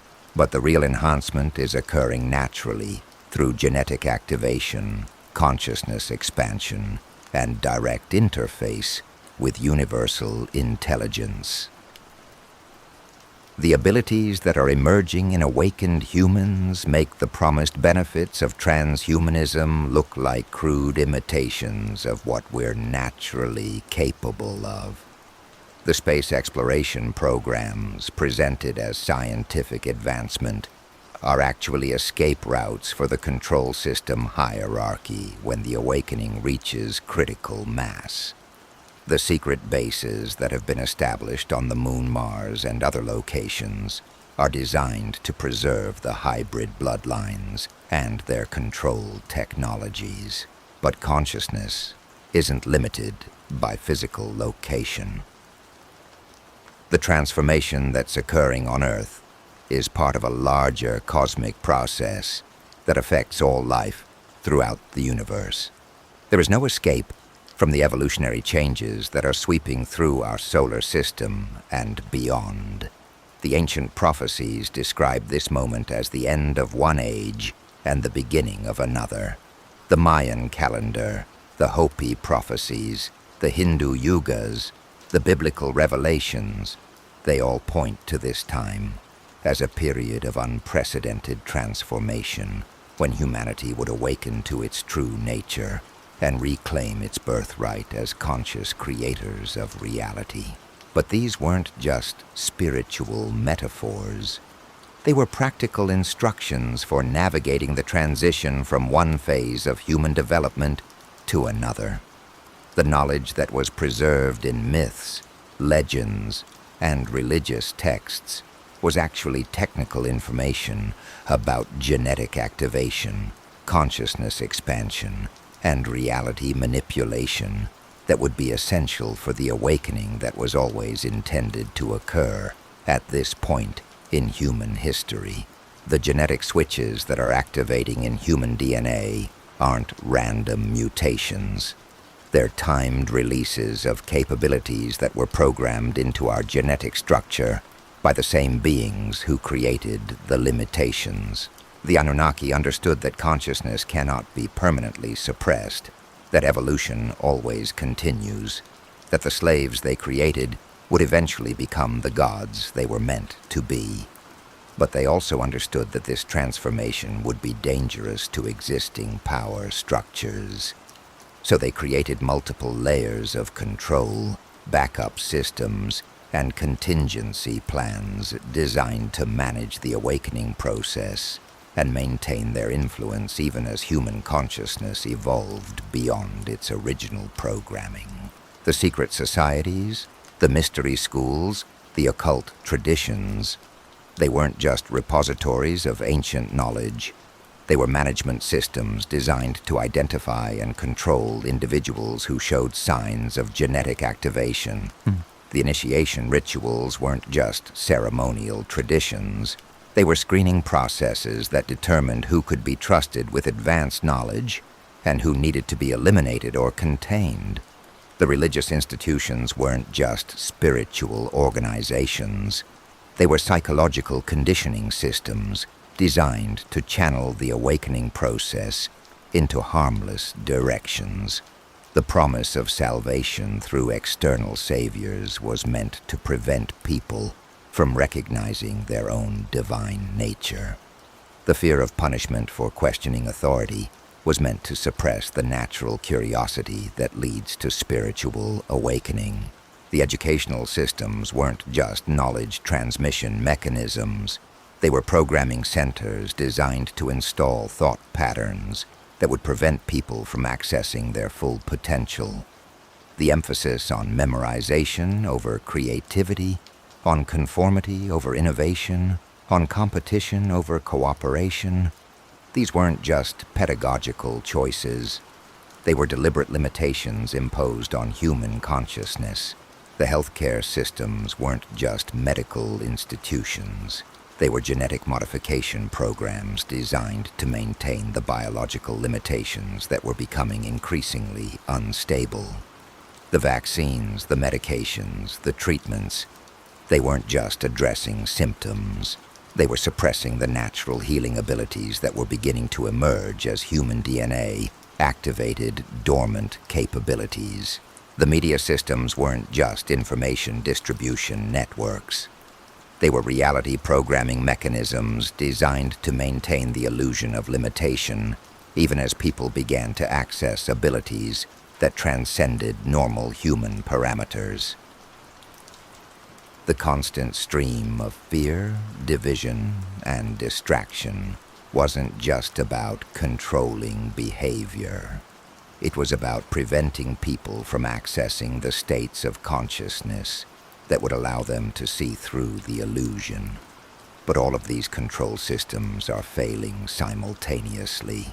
The genetic activation that's occurring is too widespread to contain. The consciousness expansion that's happening is too rapid to redirect. The reality shifts that are taking place are too obvious to hide. The children being born today are arriving with genetic modifications that make them essentially immune to the traditional control mechanisms. They can't be programmed through conventional education. They can't be manipulated through standard media techniques. They can't be controlled through religious indoctrination. They can't be suppressed through pharmaceutical intervention. These new humans are displaying abilities that seem impossible according to everything we've been taught about human limitations. Telepathic communication between infants and parents, precognitive awareness of future events, spontaneous healing of serious medical conditions, direct interface with electronic devices without physical contact. The mainstream explanation is that these are just anecdotal reports, isolated incidents, or misinterpretations of normal phenomena. But the evidence is accumulating too rapidly to dismiss. Hospital records show increasing numbers of unexplained recoveries. Educational institutions are reporting students with learning capabilities that exceed all previous parameters. Research facilities are documenting psychic phenomena that can't be explained by conventional science. The genetic laboratories that are studying these changes are finding DNA sequences that don't match any known human genetic patterns. The neural imaging facilities are detecting brainwave patterns that shouldn't be possible with normal human neurology. The quantum physics research centers are measuring consciousness effects that violate the fundamental assumptions of materialist science. But the most significant changes aren't happening in laboratories or research facilities. They're happening in ordinary people who are beginning to access extraordinary abilities. The soccer mom who suddenly develops healing abilities, the office worker who starts having prophetic dreams, the construction worker who begins to demonstrate superhuman strength. These aren't isolated incidents. They're part of a systematic upgrade of human consciousness that's occurring across the entire population. The dormant DNA that was labeled as evolutionary leftovers is revealing itself to be a sophisticated biological technology that was designed to activate when human awareness reached a certain level of development. The trigger for this activation isn't just environmental, it's also consciousness-based. The more people understand what's happening, the faster the transformation occurs. The more people consciously participate in the awakening process, the more rapidly their genetic potential is realized. This is why information about human potential has been so heavily suppressed. This is why research into consciousness and psychic abilities has been ridiculed. The implications of what we're uncovering become more terrifying when you realize the scope of the deception. The same institutions that claim to protect us, that promise to heal us, that swear to educate us, are actually the primary instruments of our continued enslavement. And they're not just maintaining the status quo. They're actively working to prevent the awakening that's naturally occurring in human consciousness. Consider the pharmaceutical industry's response to the emerging psychic abilities. When children begin displaying telepathic communication, they're diagnosed with autism spectrum disorders and medicated into compliance. When teenagers demonstrate precognitive abilities, they're labeled as having anxiety disorders and prescribed chemicals that shut down their enhanced perception. When adults begin accessing healing abilities, they're dismissed as delusional and subjected to psychiatric intervention. This isn't medical treatment, it's genetic warfare. The same companies that produce these consciousness-suppressing drugs also hold patents on genetic modification technologies. They're not just treating symptoms. They're actively preventing the evolution of human consciousness through chemical intervention. The educational system has been restructured to identify and eliminate students who show signs of genetic activation. The standardized testing, the rigid curricula, the emphasis on conformity over creativity. These aren't just outdated teaching methods. They're screening mechanisms designed to identify children who are accessing abilities beyond normal human parameters. Students who demonstrate enhanced learning capabilities are labeled as having attention deficit disorders and medicated. Those who show natural leadership abilities are isolated and subjected to psychological evaluation. Children who display psychic abilities are removed from mainstream education and placed in special programs where their development can be monitored and controlled. The teachers and administrators who implement these policies don't understand what they're really doing. They genuinely believe they're helping troubled students. But the system they serve has objectives that extend far beyond education. It's designed to identify and neutralize the genetic changes that are occurring in human consciousness. The healthcare system operates according to the same principles. Doctors are trained to treat symptoms, not to understand the underlying causes of illness. They're taught to suppress natural healing processes, not to enhance them. They're programmed to trust pharmaceutical interventions over the body's own regenerative capabilities.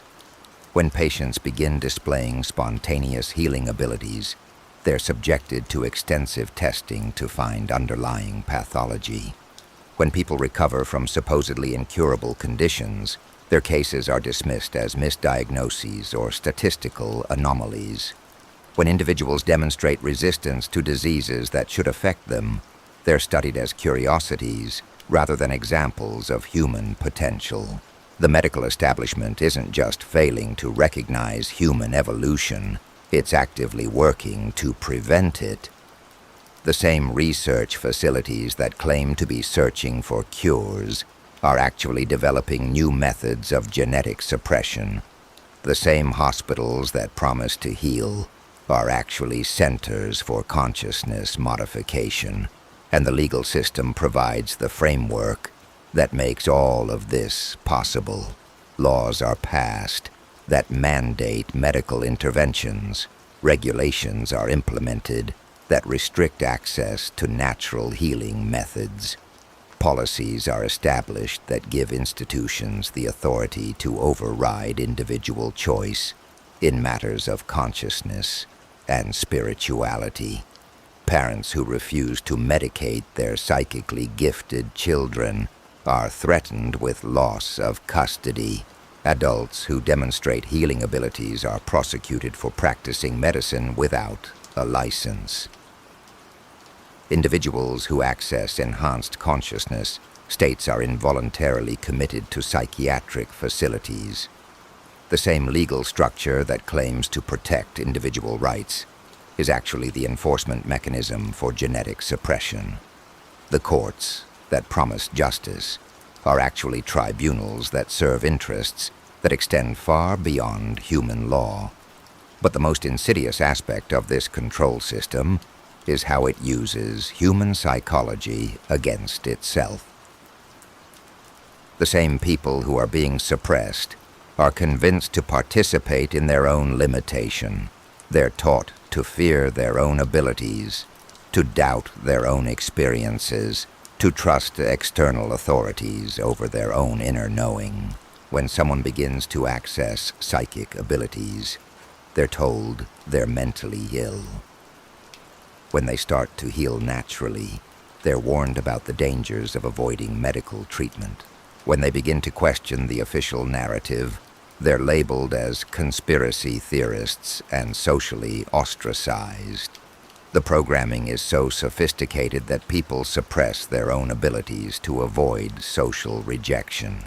They choose chemical intervention over natural healing to maintain acceptance.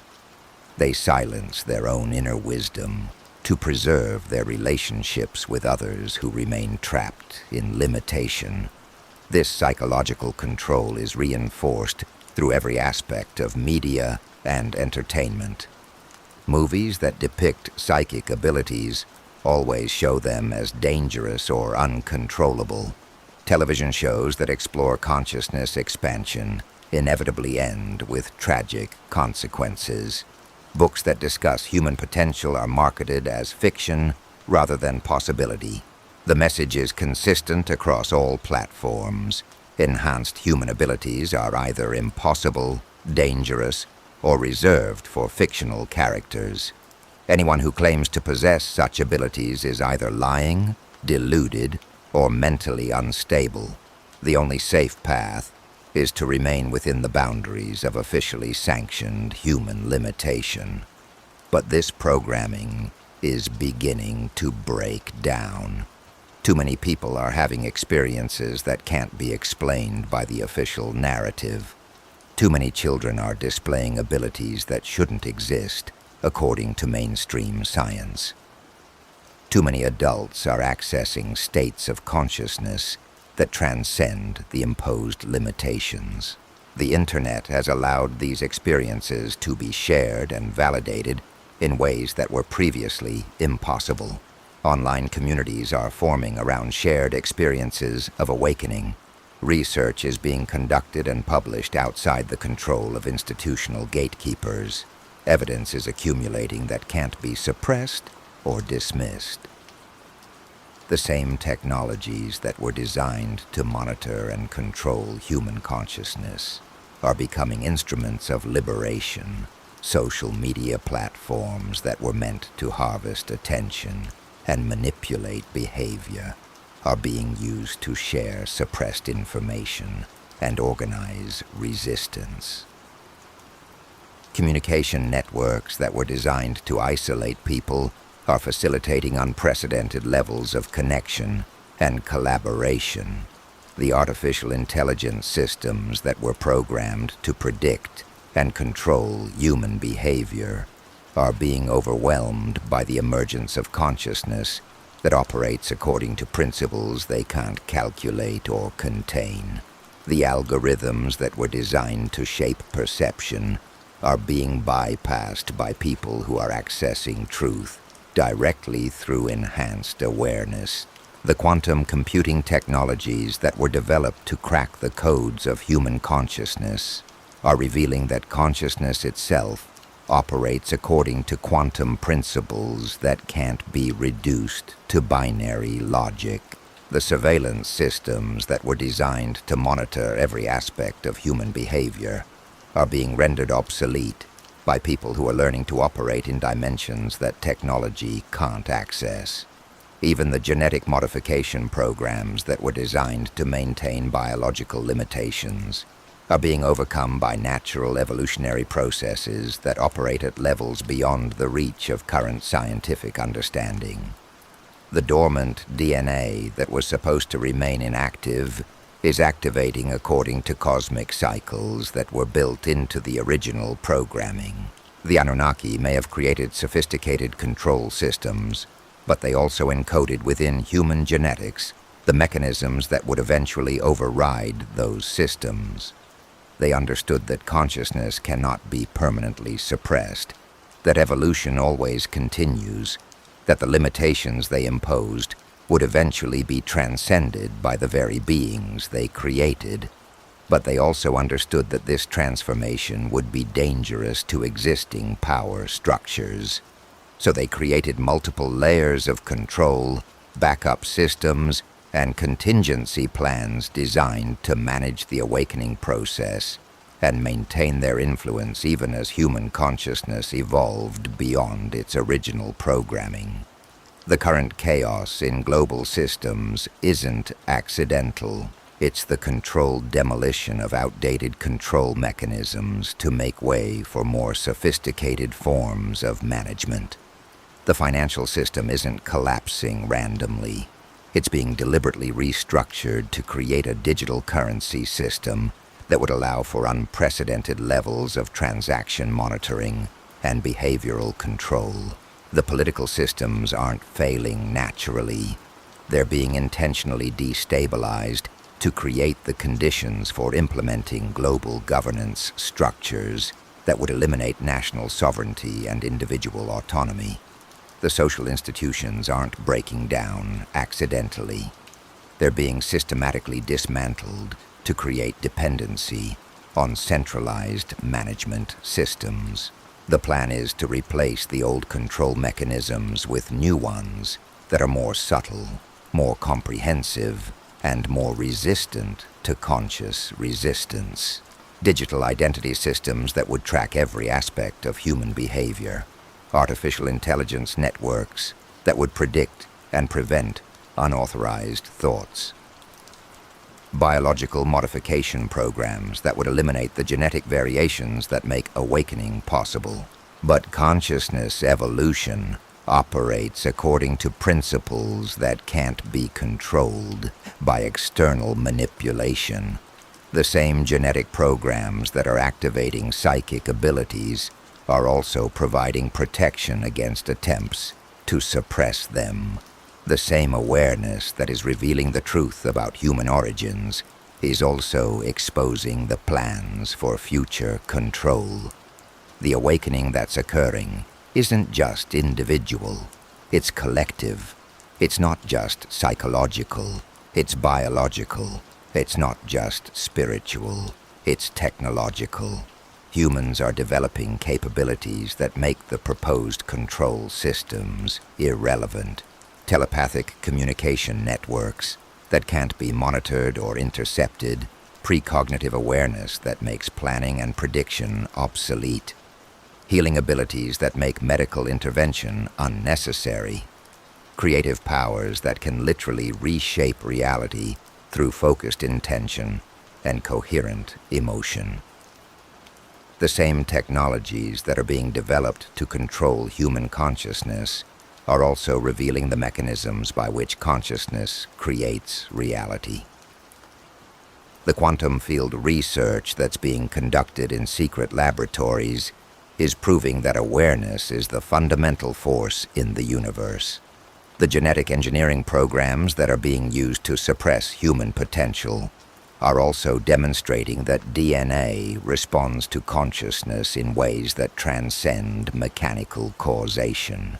The artificial intelligence systems that are being designed to replace human decision-making are also showing that consciousness operates according to principles that can't be replicated by computational processes.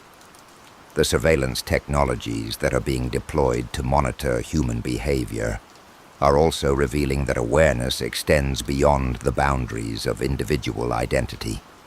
The space exploration programs that are being presented as scientific advancement are actually revealing that consciousness is a universal phenomenon that connects all life throughout the cosmos.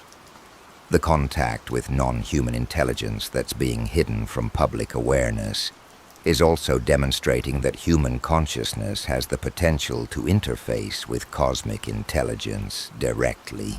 The same beings who created us as slaves also gave us the tools to become gods. The same genetic modifications that were designed to limit our potential also contain the programs that allow us to transcend those limitations.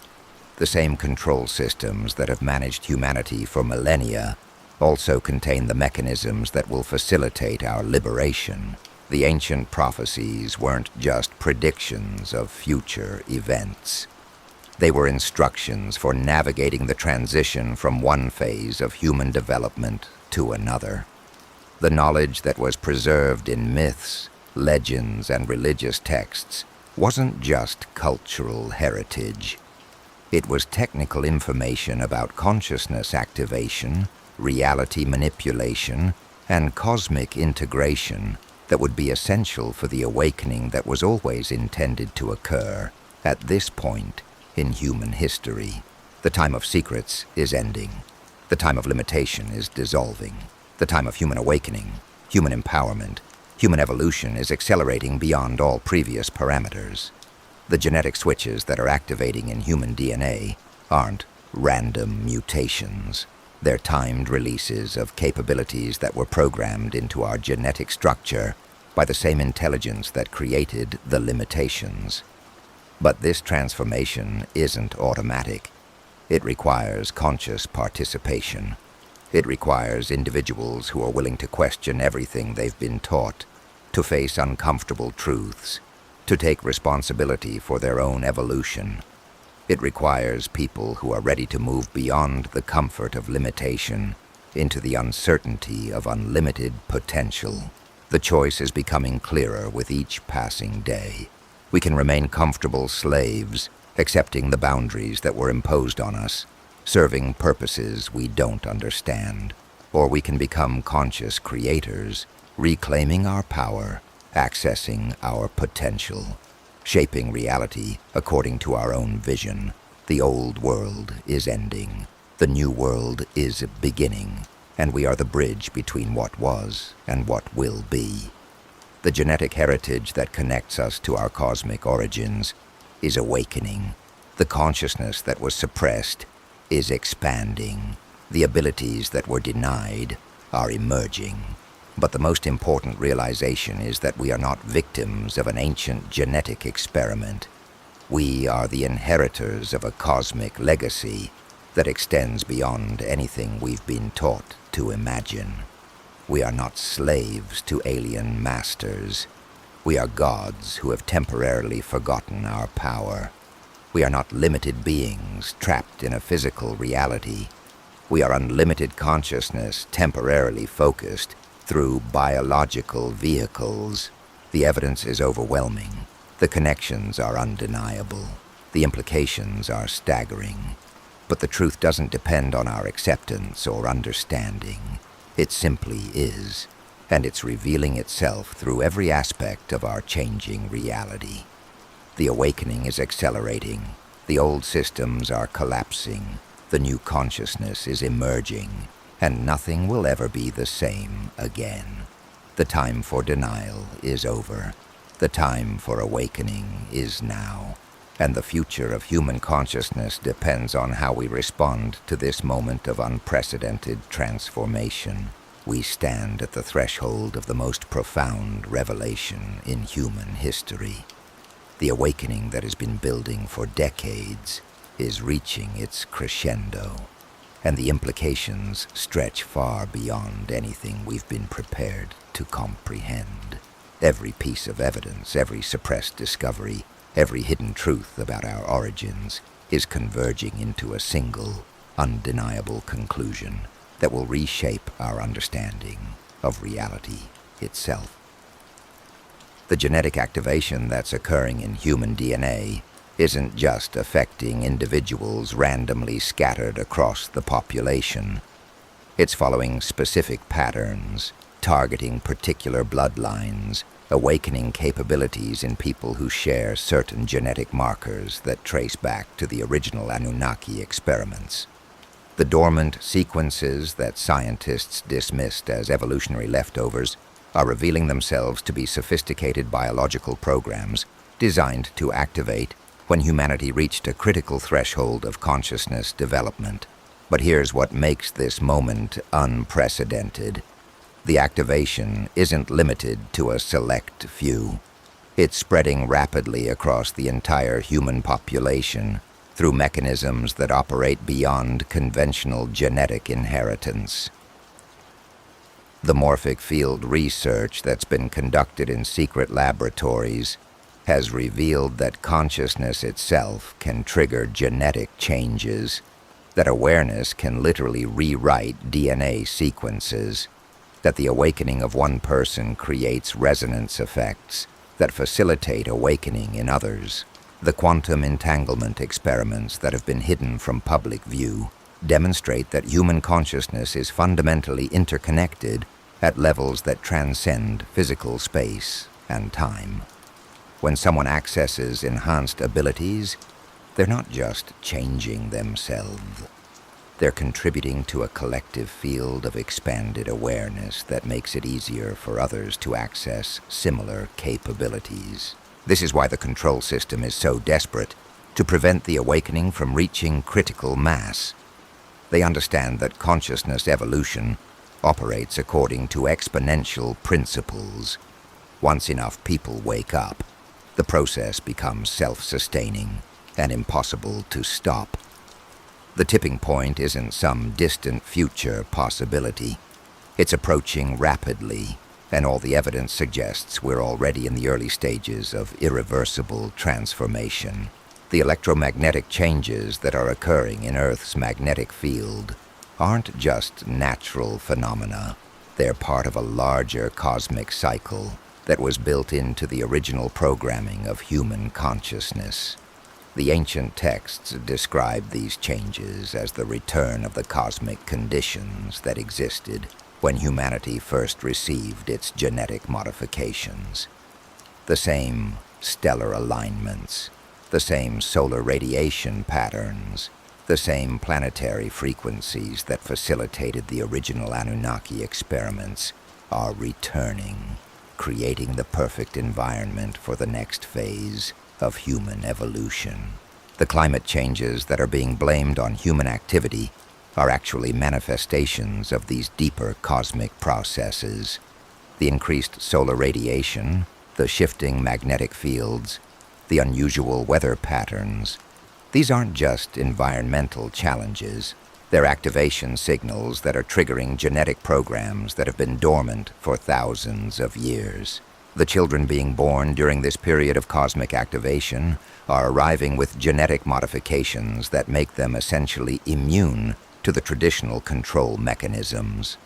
They can't be programmed through conventional education because they're naturally accessing information directly from universal consciousness. They can't be manipulated through standard media techniques because they're developing natural psychic shields. They can't be controlled through religious indoctrination because they're born with direct connection to cosmic intelligence. These new humans are displaying abilities that seem impossible according to everything we've been taught about human limitations. But they're not anomalies or exceptions. They're the first wave of what humanity is becoming. The genetic potential that was locked away by the Anunnaki is being systematically unlocked by cosmic processes that operate according to cycles that span hundreds of thousands of years. The research facilities that are studying these changes are finding DNA sequences that don't match any known terrestrial genetic patterns. The neural imaging centers are detecting brainwave patterns that suggest direct interface with quantum fields. The consciousness laboratories are measuring psychic phenomena that violate the fundamental assumptions of materialist science. But the most significant discoveries aren't happening in scientific institutions. They're occurring in ordinary people who are beginning to access extraordinary abilities. The suburban housewife who suddenly develops healing capabilities that can cure supposedly incurable diseases. The office worker who starts having prophetic dreams that predict major world events with startling accuracy. The construction worker who begins demonstrating superhuman strength that defies the laws of physics. These aren't isolated incidents or misinterpretations of normal phenomena. They're part of a systematic upgrade of human consciousness that's occurring across the entire population. The dormant genetic programs that were installed by the Anunnaki are activating according to cosmic triggers that were built into the original design. The ancient tablets describe this process as the return of the gods, but they also make it clear that the gods returning are us. The genetic modifications that were designed to create limitations are revealing themselves to be sophisticated biological technologies that were always intended to evolve beyond their original programming. The Anunnaki didn't just create slaves. They created a species with the potential to become something far greater than even they imagined. Oh, the consciousness research that's being conducted in secret facilities around the world has revealed that human awareness operates according to principles that transcend the limitations of individual identity. The telepathic communication networks that are spontaneously forming between awakened individuals demonstrate that consciousness is fundamentally collective, that the boundaries between separate minds are artificial constructs that dissolve when genetic activation reaches a certain threshold. The remote viewing capabilities that are emerging in ordinary people prove that awareness isn't limited by physical space or time.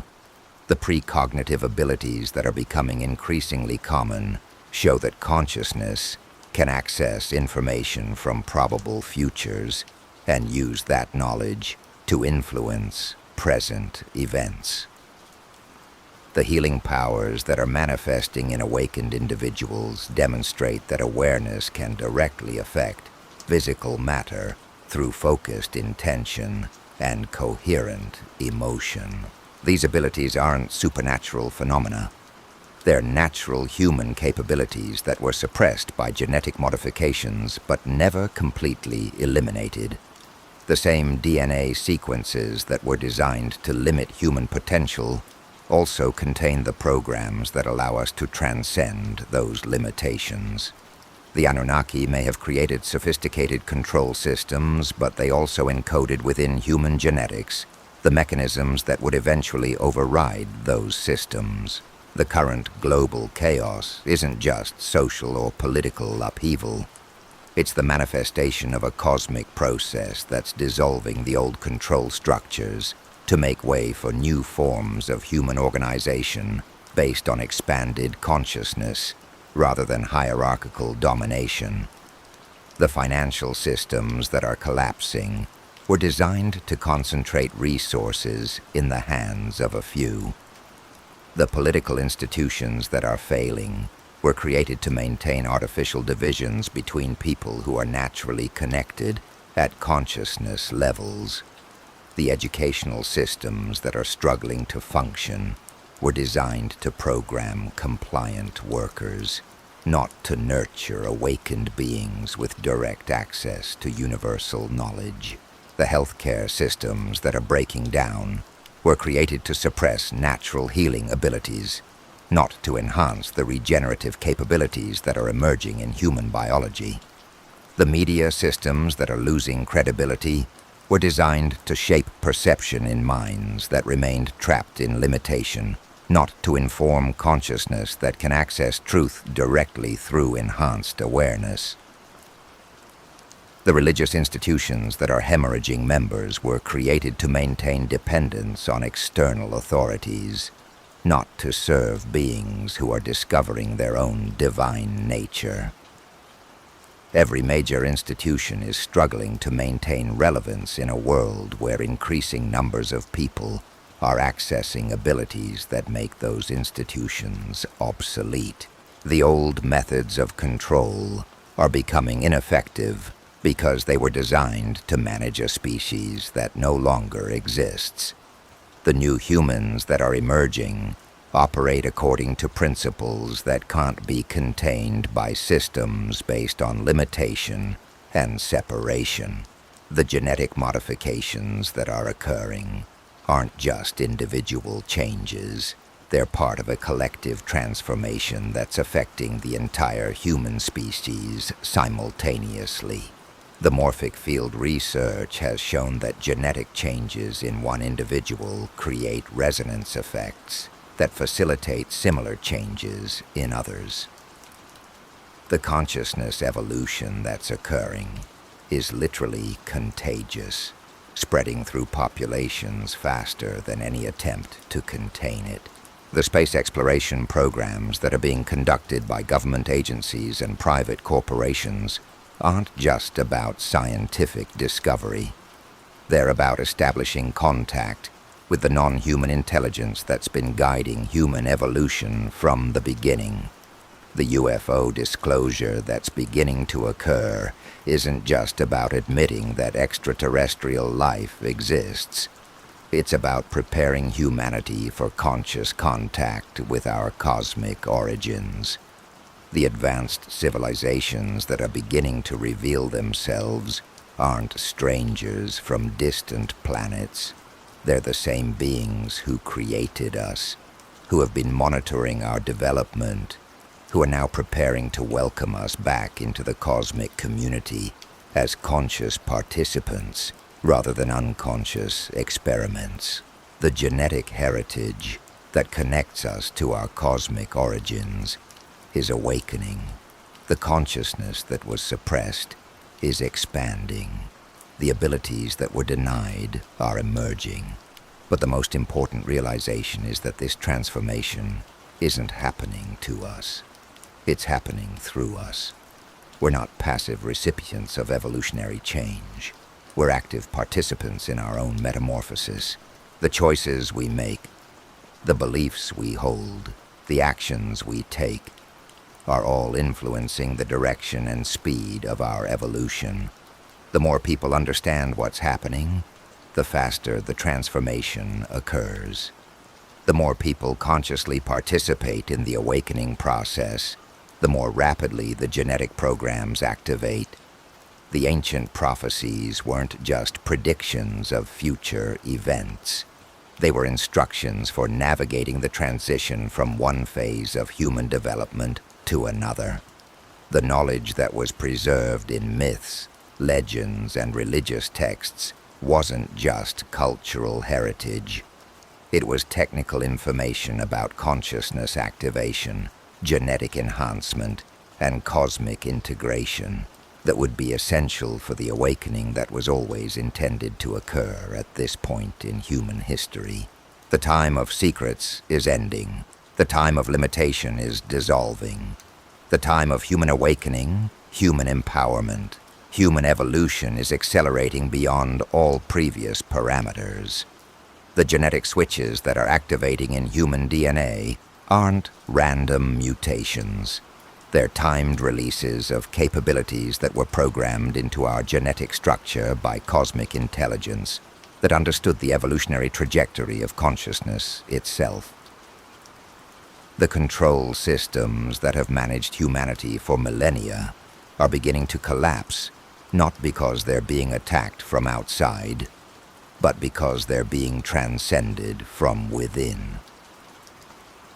The lies that maintained the illusion of limitation are being exposed not by external revelations, but by internal awakening. The programs that kept us trapped in artificial scarcity are being overwritten not by new external code, but by genetic instructions that were always present in our DNA. We are not victims of an ancient genetic experiment. We are the inheritors of a cosmic legacy that extends beyond anything we've been taught to imagine. We are not slaves to alien masters. We are gods who have temporarily forgotten our power. We are not limited beings trapped in a physical reality.